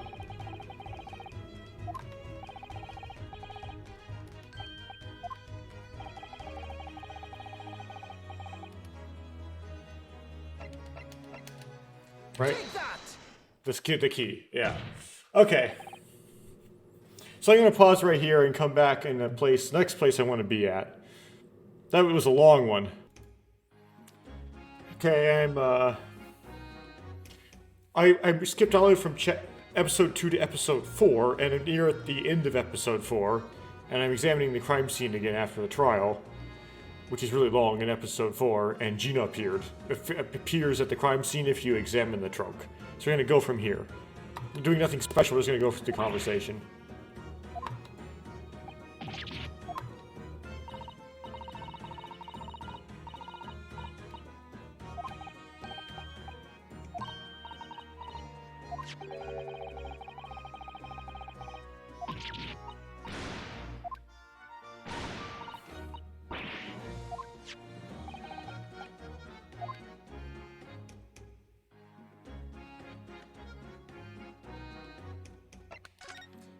Then we go through this.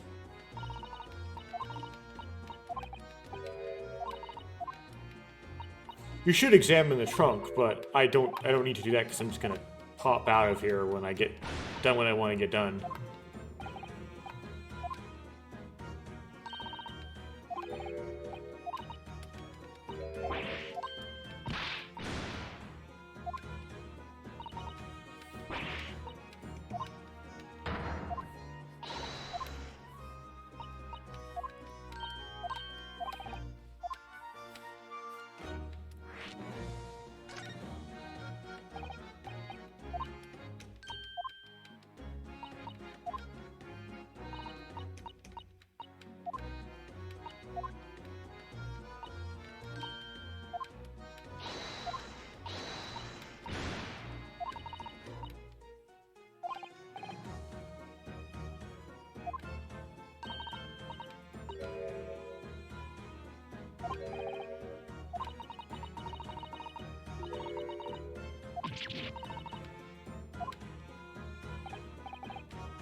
Okay, so talk about A/Shin.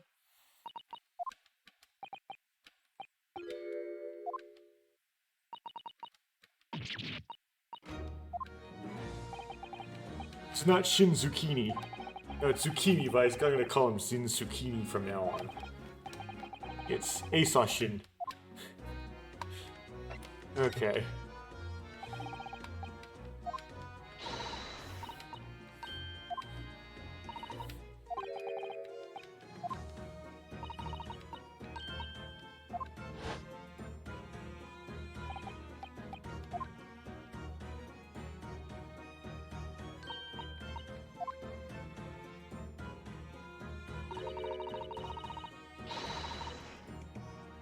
Okay.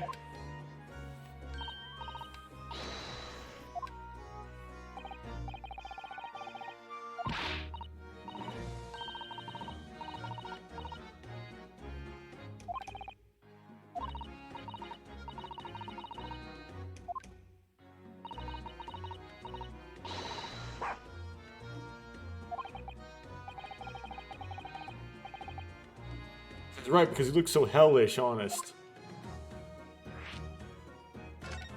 Going to proceed to inquire on the Hellhound. Gina, about your Hellhound there.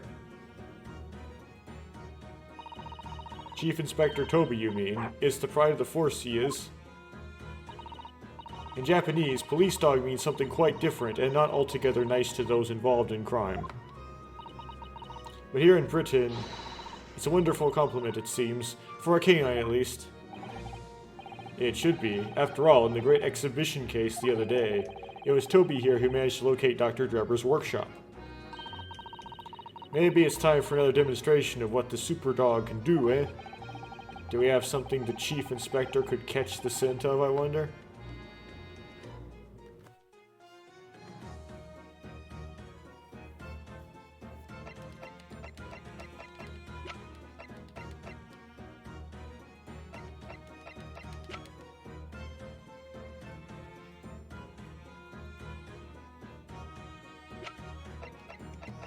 Fry the wig, I don't know.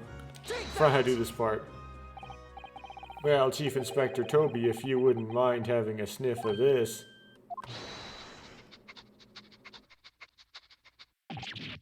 He might be a little too keen, don't you think?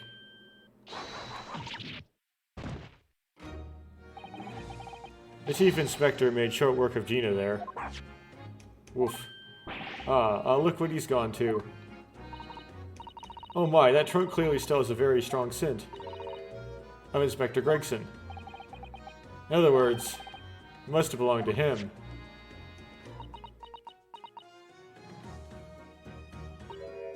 Oh, alright, it's a fair cop, I suppose. And you nearly got away with it, too. If it weren't for those meddling kids and your own dog. That's what the reference is. You always talk so proudly to Chief Inspector Toby's nose and what it can achieve. Talk so proudly of Chief Inspector Toby's nose and what it can achieve. Did it not cross your mind that he might identify something that was right next to us? Yeah, that was a bit of a bloomer, weren't it? That's enough now then, Gina. I think it's time you told us the truth about that trunk. Okay, that wasn't what I was going for. There's a long conversation tree. I'm talking about the trunk now.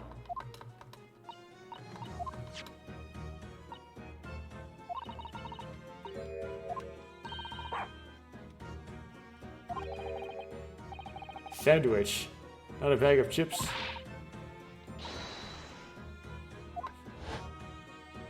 Sandwich, witness. Oh, I get it. Get the rhyme slang. Oh, but he's also that kind of person. Okay.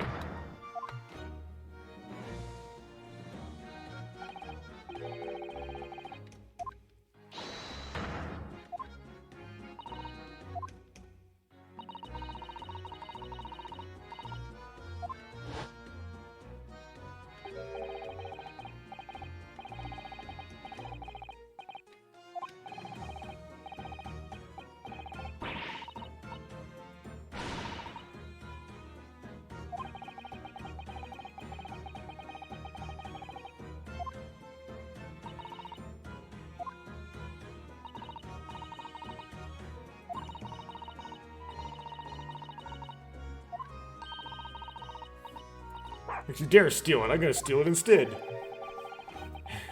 Except I could actually, I'm a police and that's evidence, so it kind of makes sense if I just said it was evidence, but I'm not gonna say it, I'm just gonna say I stole it.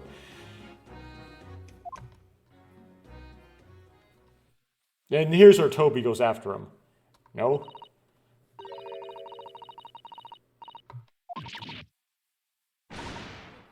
Exactly. What are you on about? I am the police. Gina, if you wouldn't mind, can we maybe examine it? Yeah, alright then. Do what you want with it.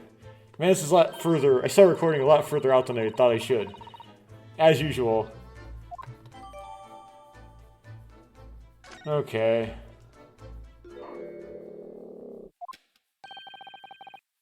So what's the matter with Toby? Why is he acting so aggressively towards me all of a sudden? Because you're examining the trunk, right? Mr. Naruhodo, be careful. It must be the trunk.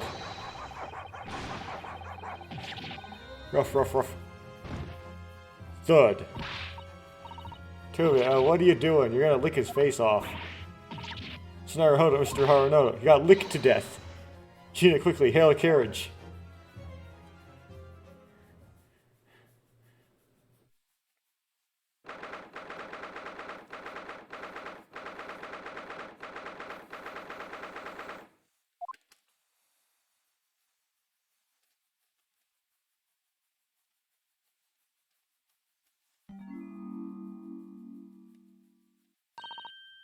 Oh, Mr. Naruhodo, are you alright?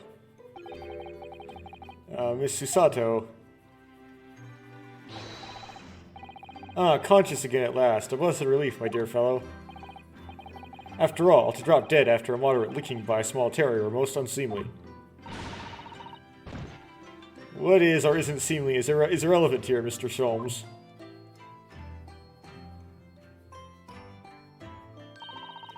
So glad there's no lasting damage. How are you feeling? How do you know that, though? I'm fine, thank you. Did you bring me back here? What is this on my head? A bandage? Sadly, we had no ice, so that's a compress of sugar water. Sugar water? Don't worry, Mr. Naruhodo. It's a first aid treatment that my father taught me. Oh, thank you. So, let us take tea when you're feeling up to it. But of course, no sugar in the patient's cup. The bump on my head is throbbing sweetly enough, don't worry. Hehe. Whenever you feel ready, then. And then I just do this weird thing that you wouldn't think of doing. And move to the crime scene.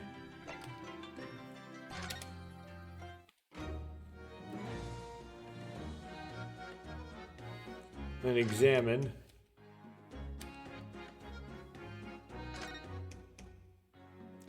Find Gina.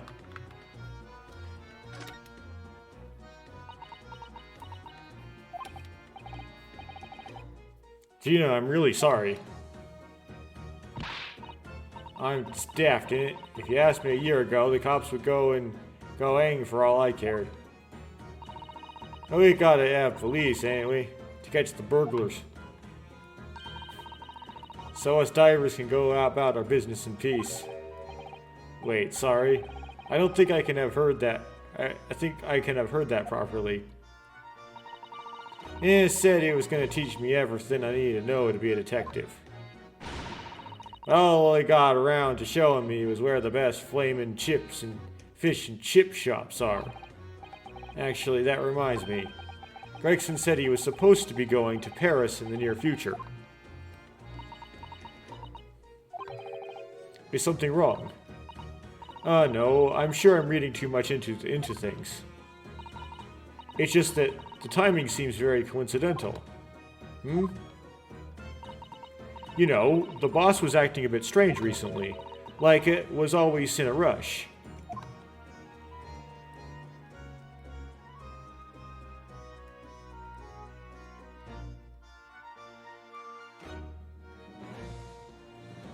And that's it.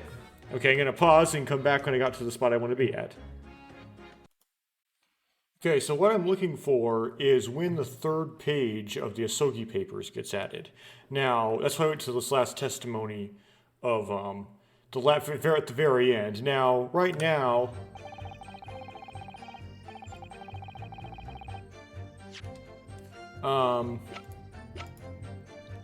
there's only 2 pages in the Asogi papers. There's 1 and 2, so we're not there yet. So I'm gonna get there.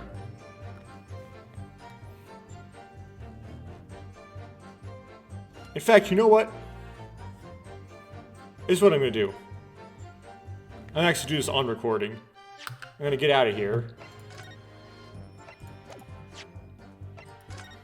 And actually go one installment later.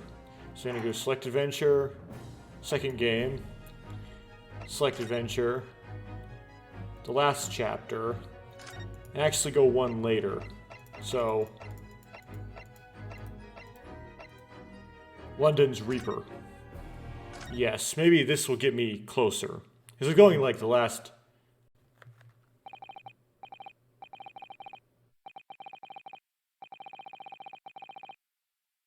Okay, now I'm going to go to court, into the court record.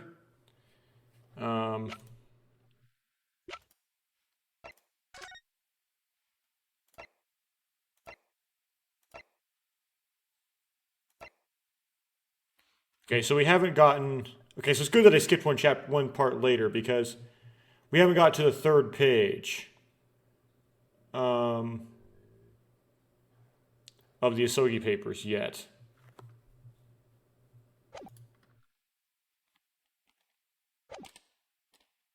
Unless that's somewhere else in here.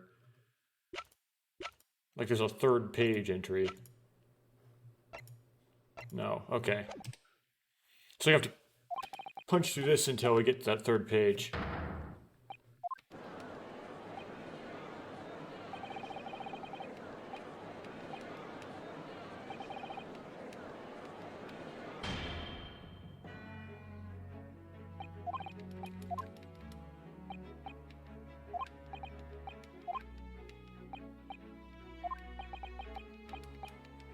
Hold it!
Objection!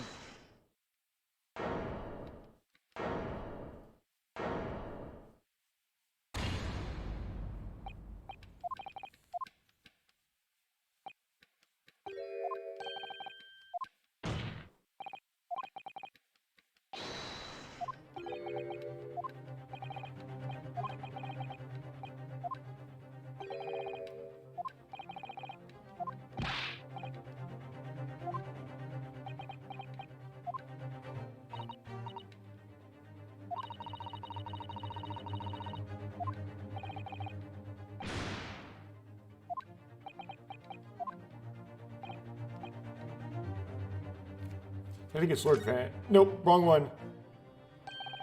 Oh, phooey. Oh my goodness. I think I can switch though.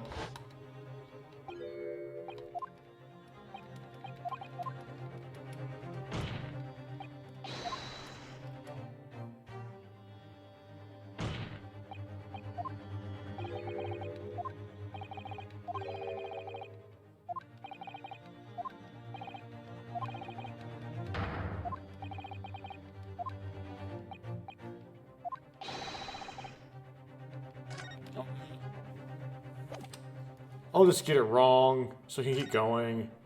But I accidentally hit the wrong one. It's stored Strongheart that says the problem. Not, yeah. You just redo the third page.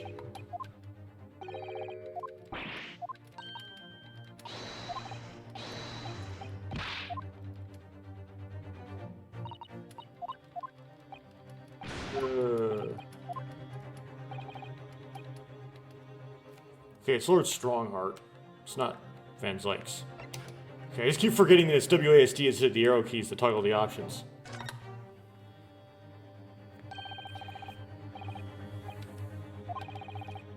Okay, so something about 2 pages. Neither Clint Van Zeeks nor Genshin Asogi will still walk this earth. However, much we debate this now, we cannot hope to reach a conclusion.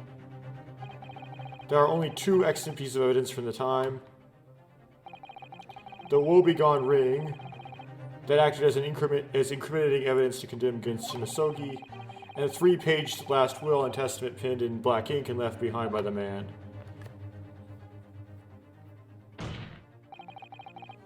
Strongheart? Okay, care to explain.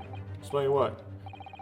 Among these statements you made a moment ago, something you said was inconsistent with a certain piece of evidence we have. And that would be...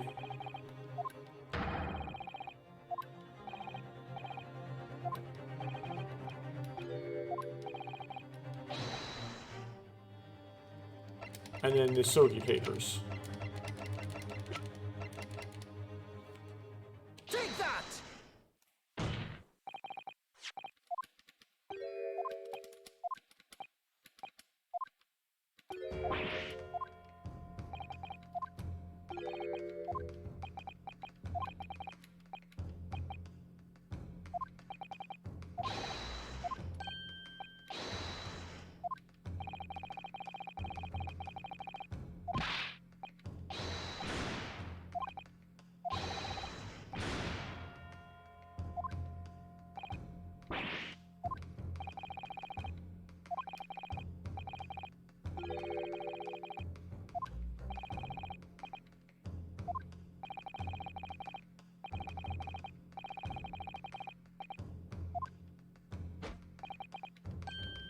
Objection!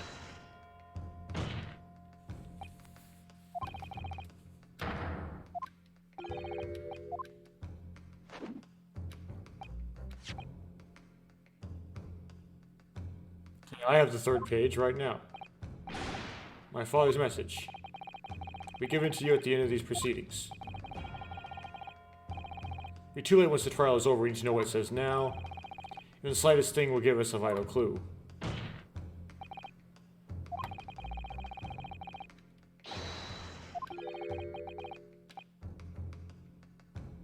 Objection!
Okay.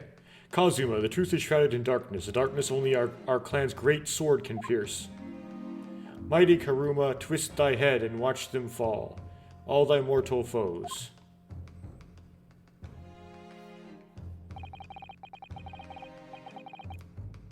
That is the end of the message, it would seem.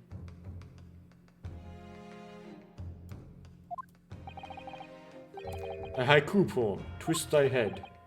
Father? What is Karuma? The name of the Asogi clan's famous sword. A razor-sharp blade known to all, passed down for generations. It embodies the Japanese spirit. It is not known to me. It's the katana sword that was submitted as evidence earlier in these proceedings. The one worn by the prosecution counsel when he confronted Inspector Gregson. Okay. All these procrastinations are beginning to try my patience. Adjournment of this court is long overdue. See the court record. And actually read the third page. Again. Not really read it, like make sure, just check its contents. But inspect it.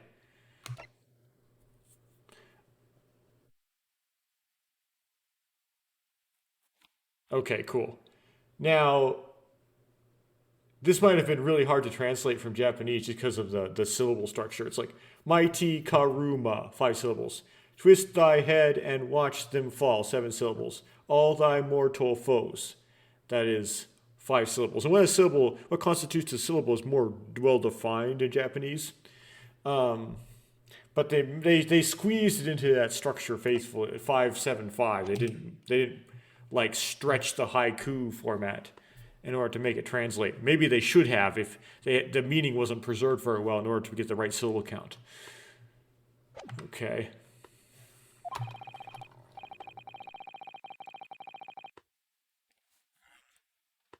And then can I examine the sword now?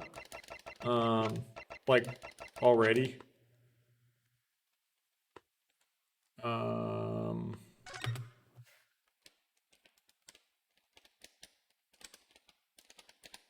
Yeah.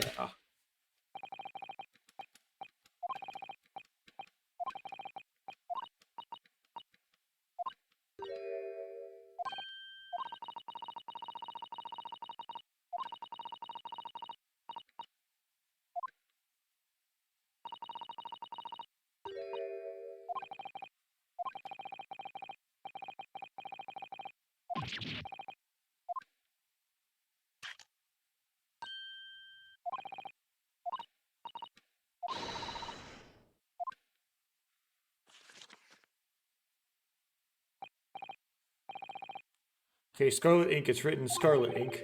I pin this, my last will and testament, in the final moments before my inevitable and willing death. This is it, isn't it? Mr. Naruhodo, look at the signature at the end. Clint Van Zykes.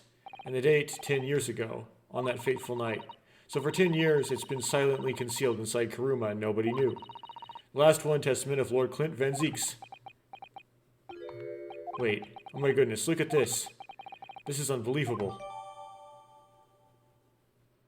Okay. I'm going to examine it again. Twist thy head and watch them fall, all thy mighty foes. Kazuma's father certainly had a way with words. And he certainly thought up an ingenious hiding place too. It seems almost playful at first, but I do wonder if, over the years perhaps, the duties of the Asogi clan have actually called for such inventiveness. Protecting great secrets, you mean? These sort of duties? Well, I could believe that. Kazuma conducted himself like someone with the weight of his clan's long and noble history on his shoulders. And that's all I needed to do. Okay, found it. So with that, I can go back. I can go back again. I can go to options, making sure I'm still recording. Good. Back to title. Don't save, I don't need to. Yes, I want to go back to the title. And then I go to a place where you haven't seen me go very often. And that is special contents. So I'm going to go to special contents. And then go to accolades. And you can see me kind of go through these. So this you get for doing all of them. I haven't done all of them yet. There's one outstanding. We'll get to that later.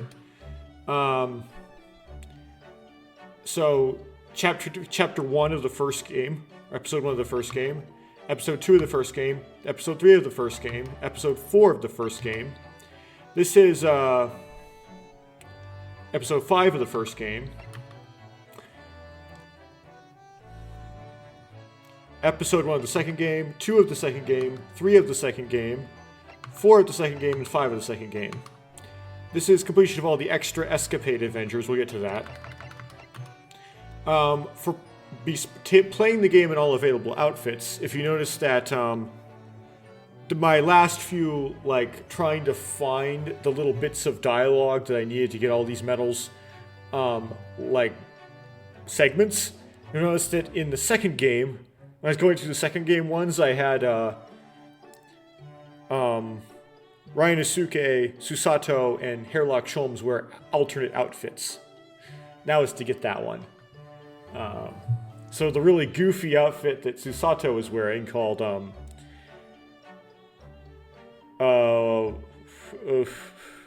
the name's Iris's Handmade Dress, there we go, was just to get this achievement or medal. Ace of Spades, having dug around and to find every argument about shovels and spades. You didn't actually see me mess with that in this episode because I'd managed to actually do that over the course of my regular gameplay. Somehow, I managed to get them all. Ladders and step ladders. This is actually a classic one that goes through all of Ace Attorney. The shovels and spades one is just Great Ace Attorney Chronicles. The ladders and step ladders is like the entire Ace Attorney series. I managed to get this one going through my first time, so I didn't have to go back to get these as well. Having successfully presented evidence during the first cross-examination that occurs in both the Great Ace Attorney and the Great Ace Attorney 2, you have to get this in order to get it, so. Having successfully pressed a witness during the first cross-examination, which I guess you could theoretically not do, you could skip to just the present on the first cross-examinations, but I pressed on both the first one, so I got this. Read every new idea on Iris's blackboard, and I did not quite get this one on my first way through. You notice I was doing the ideas again to try to get it, and it was examining the blackboard in Chapter 5 of the first game, while with Iris. It had to do with, and then you get the story of Herlock Sholmes drinking the lake water. So that's what that was all. That's what that's about. I accidentally missed that one in particular, but then I got it on this episode, so. On this recording. Medical report card, I got that one. Pillow Perfection, I got that on this recording. It was hard. It was the first time I did, it was really hard to find, but I managed to find it on that last bit. I did this the first time. It's really, like, I don't know why this is like one of the gold ones. It's really easy to get this one because naturally when you play Ace Attorney, you press on everything, especially if you're doing a Let's Play, because you want to show all the press dialogue. So you want to show all the content. So you're obviously going to press and find the hat thing, right? This is if you examine the violin before talking to Iris very much. This examining the fireplace in Chapter 5, which I did do on my first playthrough. This one's a hard one. But I did it on this one by looking up a guide. Yep. I did it on this one, did it on this one, did it on this one. Answered Sholmes' question about who might have belonged to the Convict Episode 2. Since he's like really easy to get, you just answer it wrong. Answering things wrong is really easy to do in Ace Attorney, but. Anyway, if you get that one wrong, you get this. And I didn't get this, which means I didn't get it wrong, which is actually an achievement not getting this. I had to go back and get it wrong intentionally. Present your armband to Lord Van Zeeks, which I got because, of course, you present your armband to everyone. So I got this my first go round through. Best chips in town. Yes, is a hard one.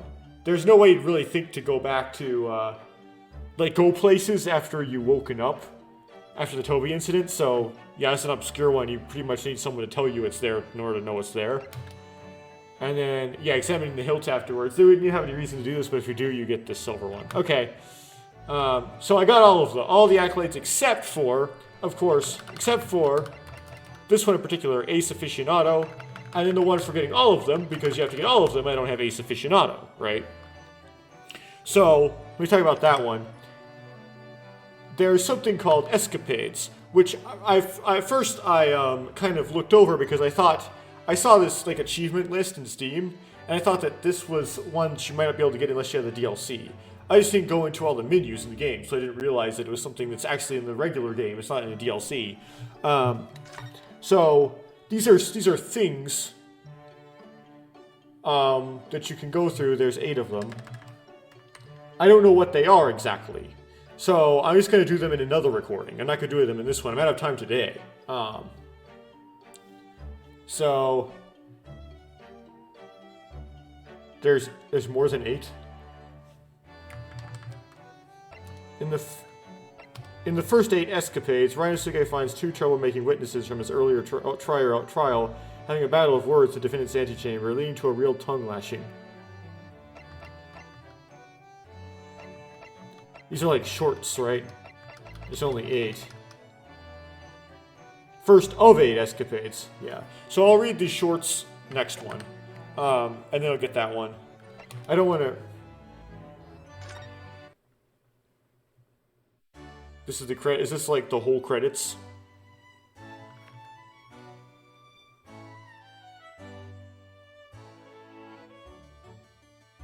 Yeah, I'm just gonna, yes.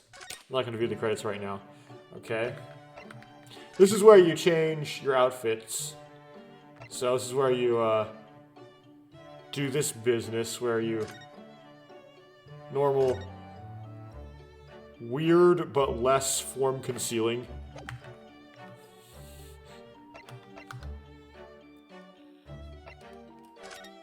So where you listen to the individual background musics, I would think. I'm not going to do that on recording. I don't want to do the...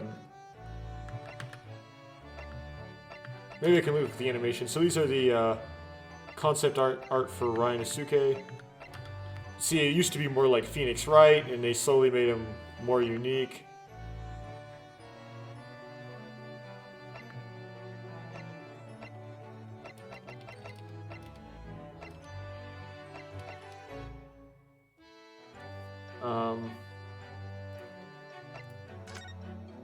Oh, to get rid of the check mark, you have to, like, click on it.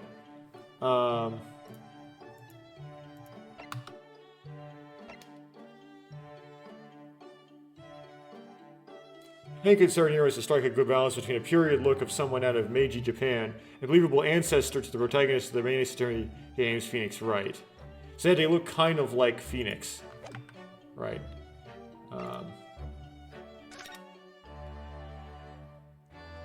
I started off with a stoic university student uniform befitting of the period, but I didn't want it to be too generic, so I altered the cut of the back and sleeves, and added some details to suit the Japan of the world's greatest attorney.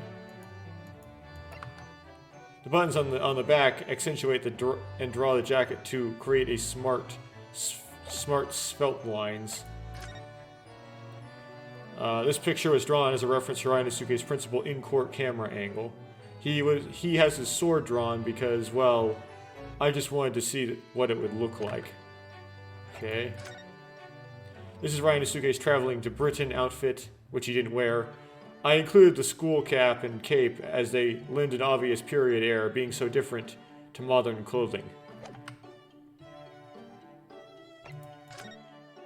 These are sketches from the very first proposals. No scenarios had been written at the time, so I had Ryunosuke younger than he ended up, and his hairstyle was based more heavily on his descendants than on something faithful to the period. His descendants. Main hairstyles during the period Meiji Japan were nowhere near as diverse as they are today. They were either cropped, short, side-parted, or swept back. I remember drawing these sketches as a way to distract myself when I was stuck on a hairstyle. Turns out they came in useful explaining how the game works in the game proposal documents. Interesting.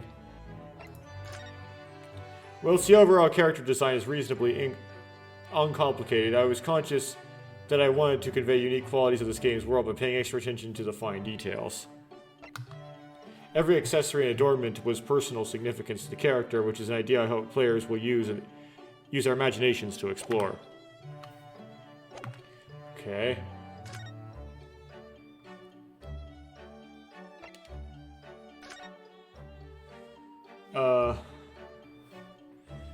Okay. This is the female lead Susato Miko Toba. We don't see that bag in the game, do we? The theme of the design was of a female student who embodied the principles of Yamamoto Nadeshiko, or a personification of the quintessential Japanese woman. So I decided to use the easily identifiable and typically Japanese cherry blossom as Miko Toba's family crest, influencing the pattern of her kimono and him of the kakama trousers. The heart of Susato's character is her impeccable upbringing, which I've tried to bring out in various elements of her design, from her posture, facial expressions, and the quality of her kimono. I don't know if that really came through in the game, though. I designed Susato's wrap to complement Ryanosuke's traveling clothes. Knowing it would only appear in an anime cutscene, I decided to keep the design overwhelmingly simple with the exception of the clasp. I don't even remember seeing it in a cutscene.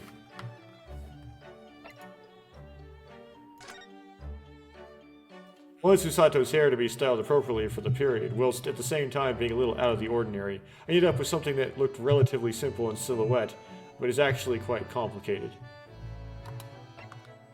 The frontal portrait was drawn while the kimono pattern was being finalized. I tried a great many different designs before arriving at the final one, in order to find a pattern that didn't draw excessive attention.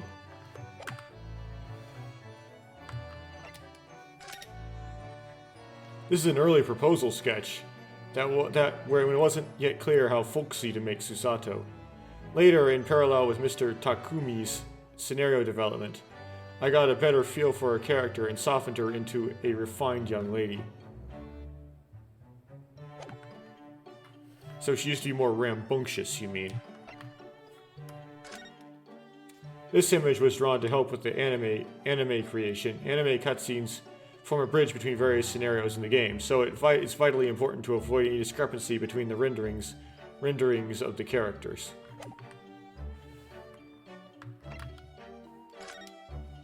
It's always my intention not to interfere with the anime artists and their work, but sometimes minor corrections are required. It's a constant dilemma for me. Okay. Also, factoring into Susato's design was how she would appear alongside Ryanosuke. In the end, I think that the contrast in conduct and bearing between the two helps to establish her as a memorable female lead. I don't know if there's that much contrast, but whatever.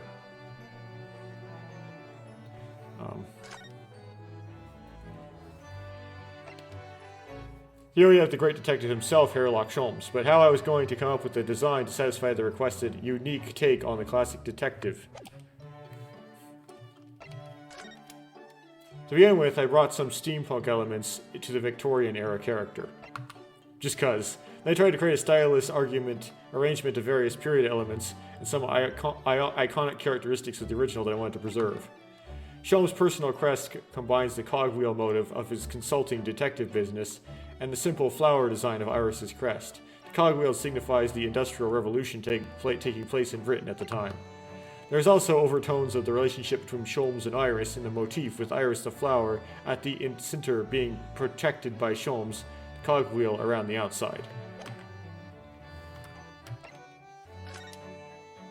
I was careful to preserve the essential features of the great detective, such as the deer stalker and the pipe, arranging them into a character that would be instantly recognizable to all.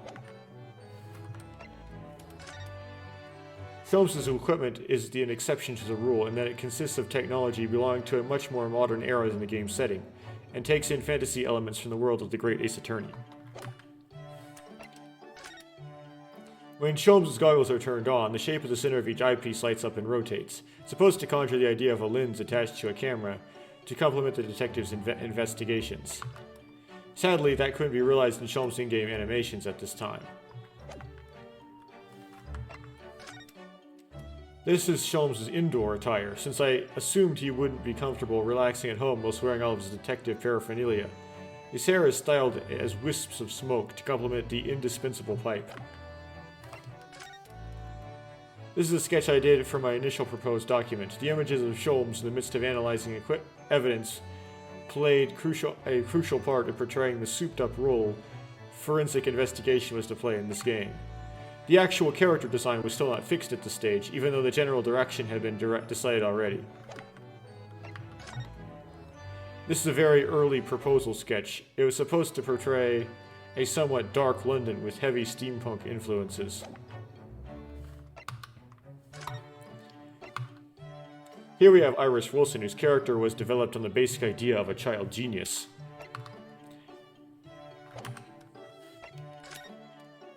Iris brings together a number of rather eccentric elements of the game world in a subtle and controlled way. At first glance, her hair appears to be tied up in a cute style that combines elements of ribbons, bows, and hearts, but in fact her fringe follows a golden spiral, a logarithmic curve based on the golden ratio. What appears to be ribbons of hair tied in a bow from the front are revealed from behind to be a Mobius strip, a type of surface with interesting topological properties, signifying Iris's infinite possibilities. So a number of secret mathematical curiosities have been deliberately hidden in this child's mind, in this child's genius innocence appearance. I decided to make use of a flower plant motif in Iris's character design. This was partly inspired by the long history that the use of herbs and plants aromas has in Britain, but also because the idea of blending herbal teas fits naturally with Sholmes' chemistry-based investigative techniques. The goggles, gun, and knapsack are a set that match Sholmes' accoutrements. The goggles in particular were part of an initial design, and always intended not just to be a cute addition, but to lend a dubious air to Iris's appearance, to make people think there's more to her than meets the eye. Iris and Sholmes' inventions are, as a rule, far more advanced than the science and technology of the era in which the game is set. The thermos flask, which would have been considered a magical bottle at the time, but in the game's late Victorian setting, Iris and Sholmes have already developed one and make use of it in their everyday lives. Though technologically advanced, the appearance of their innovations follows the typical style of the era. Iris carries a gun she's developed, the Aroma 1, in her knapsack. These are the felt doll charms that Iris has attached to her knapsack. They're both a bear and hare based on Iris and Sholmes, and are originally going to be very instrumental in the story and be shown in a lot of close-up detail. But it turns out they were only slightly... The bear one wasn't in there. The rabbit one was, but not... kind of a big role. It was big at the end. I had a great deal of thought on their construction whilst trying to make them as fun as possible. They're a particular favorite of mine. This is an illustration from a time when I had Iris in a hat and her out-and-about clothing. At this stage, her character hadn't been finalized, so I drew her older than in the final game with a more ladylike air. These sketches were done when I was exploring some elements of a magical girl to incorporate into Iris' character design as a way of giving her more punch. She has a much brighter look here than in the previous illustration. This is an illustration I drew when Iris was almost complete. It contains all the key elements to make up her design, though her face is a little more mature than in the final cut.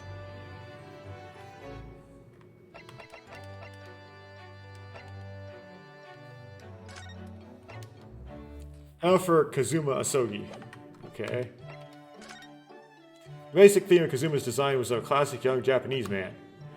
His constant billowing hakimaki headband is there to differentiate him from Inosuke, giving him a more confident and combative energy.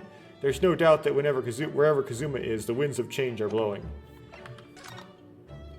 Whilst Kazuma clearly has the spirit of samurai, he's also keenly aware as a visiting student hopeful of the shifting cultural attitudes arising from the Meiji Restoration.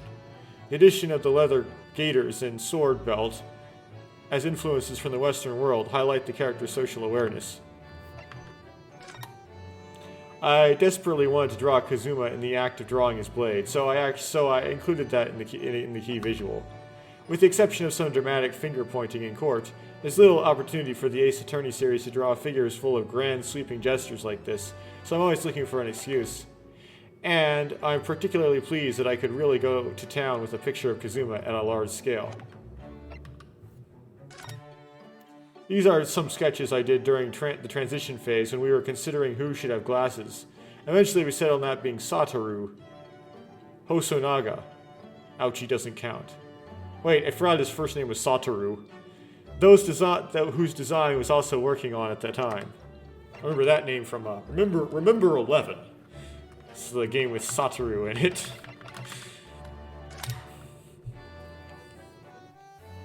the combination of the headband and the glasses, Kazuma took on a far too studious look. So, although I was pleased to have explored the possibility, this was the drawing that convinced me it wasn't the right approach.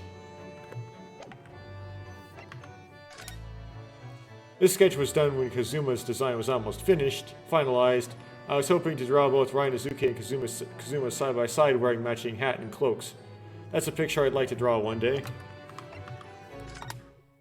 Since Kazuma plays such an important role in the story, I put a lot of energy into giving him a striking appearance that immediately reveals his dependability and kind-heartedness, as well as his relentless determination. Okay. Barak von Zieks. Here we have the British prosecutor Barak van Zieks, whose character was to be themed on the sinister Reaper of the Bailey demigod. Despite the God of Death theme suggested by the design, I decided to avoid taking that too literally, instead of trying to produce a character whose bearing and resemblance conjured ideas of death and darkness. To that end, I took inspiration from vampires, werewolves, fallen angels, and the like, incorporating a lot of dark elements into the man's design, and bringing them all together by portraying him as a member of the aristocracy. I made his clothing extremely ostentatious, drawing on elements from a variety of traditionally British ceremonial and military attire.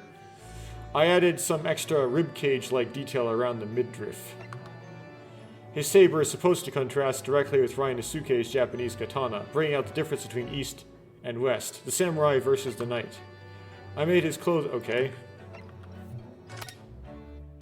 As with Kazuma's headband, I knew that realizing Van Ziek's cloak in-game would be technically complex, but I also knew that it lent a lot of credence to his dark persona, so I was quite insistent about it. The end result was that the aristocratic prosecutor's flamboyance and Dracula-esque darkness are both instantly appreciable, and I'm very grateful to the staff for their determination in achieving that goal. These rough sketches were my attempt at consolidating my ideas about the prosecutor's image. His look needed to be more than just piercing. It needed to portray a sad and tortured soul as well. These kind of earlier ones, that was kind of a good idea. Like, more of a pointed chin.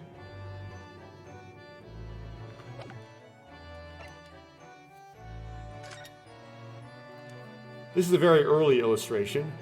I came up with and rejected a lot of different ideas myself for a long period of time. I submitted only the one that resonated most with me to Mr. Takuma and was given the go-ahead to proceed. I like to consider a lot of options in the early stages, so I produced a wide range of drawings at the start of the process. Even if I thought an idea might not be quite right, I put it to paper so I could hone in on the perfect design. Okay, this is a proposal drawing I made just before settling on the final design. Personally, I was quite fond of this one. He has a more pained expression than the final version, and the cloak is modeled on a raven's plumage. I always enjoyed dark heroes, so I really like all the elements of Van Ziek's design and his overall appearance. Okay. Next character. Our next set. This picture included all the main characters that were produced in the same vein as the artwork I came up with for the Phoenix Wright Ace Attorney, to make it instantly obvious this title is from the same series. It was used as the key visual in the early stages of development. Okay. In this section of the gallery, I'd like to present some of the character design drawings for the less major characters that were created during the development process. I hope you enjoy them. Yujin. Now we move on to the contingent from the Empire of Japan. Yujin Mikotoba, he's Usato's father and a university professor, so I had to make sure his expression could be seen as both kindly and stern.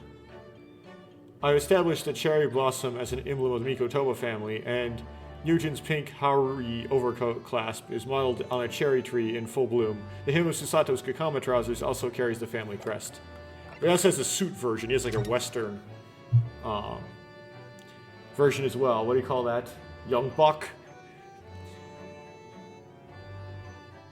Takensuchi Aochi. This character design crystallized in an instant. I verbally suggested the idea of a Kron Mage top knot, and Mr. Takumi, and he immediately agreed. I made some sketches of Aochi with round glasses on, since they were they were the norm for Meiji Japan, but it was just too much of a departure from his descendants' usual look, so I reverted to the normal shape of glasses we're all familiar with. The judge of the Supreme Court of Judicature of Japan, I decided to take a different direction with this judge as compared to previous judges in the series, to accentuate the military atmosphere of the Japanese courtroom at the time. Since he passes judgment on wrongdoers, I thought I'd take inspiration from the portrayal of the Buddhist god Inma. Then I added the board and some flashes into my design. The beard. I made his gavel golden and styled it on the traditional Uchai no Kozuchi, magical hammer of Japanese legend. The judge of the Supreme... Okay.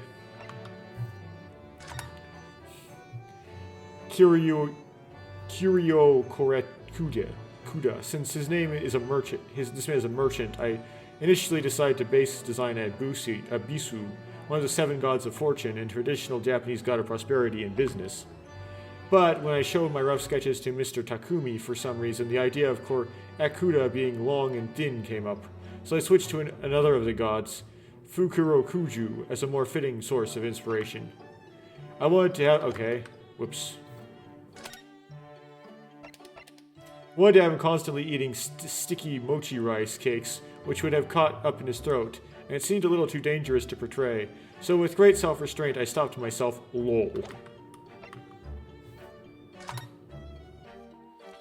Aisa Nosa, I was going for a stereotypical military man of the time in order to give players a clear sense of the era. He appeared to be a regular, smartly turned-out soldier, but on his back, he harbors a great secret. At first, we considered having Aisa fold cranes in secret as a sideline business, hiding his paper creations behind his back. Like Kirumi. But after fleshing out the details with Mr. Takumi, the idea of Aido Nosa came kicking and screaming into the world. The constantly runny nose is an expression of poor nutrition children of the time had to suffer, and Aisa's mustache was deliberately designed so it would be easy for young Aido to tug. Lol. And of course, the similarity of the father-son hairstyle is another detail not to be missed. Okay, Satoru Hosonaga, from the role he plays in the scenarios, I could sense this character had potential for further involvement, so to give him a more believable appearance than other witnesses in the game. His design is built on the idea of a young man with fragile good looks, who would be out of place in even the most delicate of situations. Nothing about Gina. Brothers of Ambiguous Dreams. Since these are already commemorative group pictures at the end of each game, I sought to avoid the same themes and motifs of these pictures. I also didn't want to take away the good vibes after finishing each title, so... oh, we can do that. I gave it a lot of thought. In the end, I settled on using just Ryanosuke and Kazuma, as the two of them were the embodiment of the great Ace Attorney. The illustration tells the hope and ambition of their hearts just before they sail for Great Britain, standing shoulder to shoulder. They've turned towards the same future at the start of their journey. Looking at this after experiencing the events of adventures, it's like going back in time, and it's sure to stir up all sorts of emotions. I drew a similar picture once for the Adventures art book, but as this piece was going to be used in a game, I made it more like a snapshot of something that might have happened in the story itself. Okay, Brothers of the Dawn.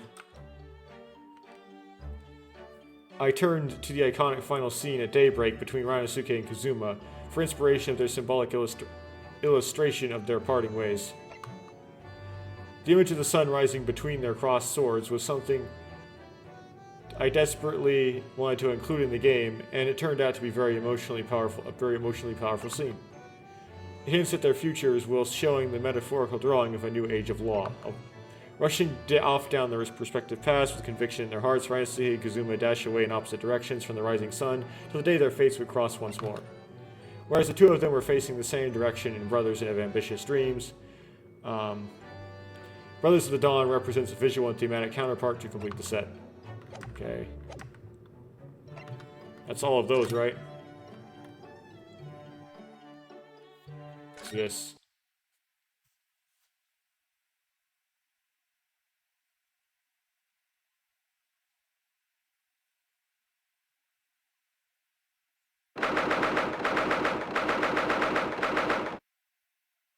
Hi! あなたの証言は決定的に矛盾している。そしてそう、むしろ致命的に矛盾しているのです。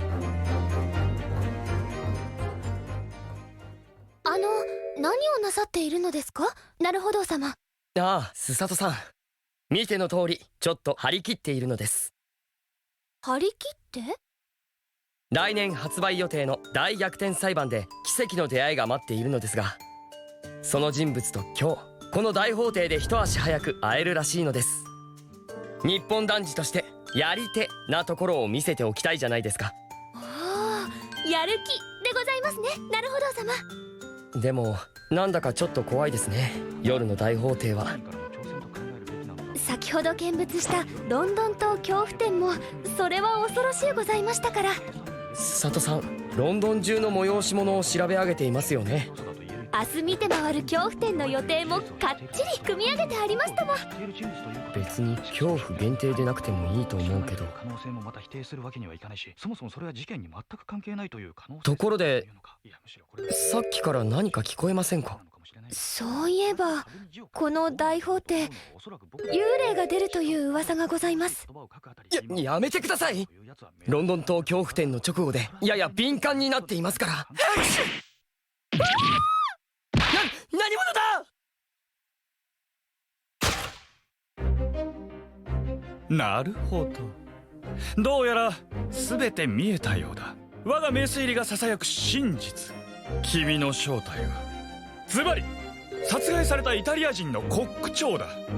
え？自分が死んだことにも気がつかず大法廷をさまよっているとはね。え？死んだなら死んだらしくその辺に転がっているがいい。死人め！まさかあなたはあの世界的な名探偵シャーロック・ホームズ様。おや、僕のことをご存知なのですか？もちろんでございます。ご活躍いつも拝見しております。 Okay, I'll do this on my own sometime. This is not going to be in the recording. This kind of stuff makes the audio hard to edit because I have to not lower its volume, and it's just.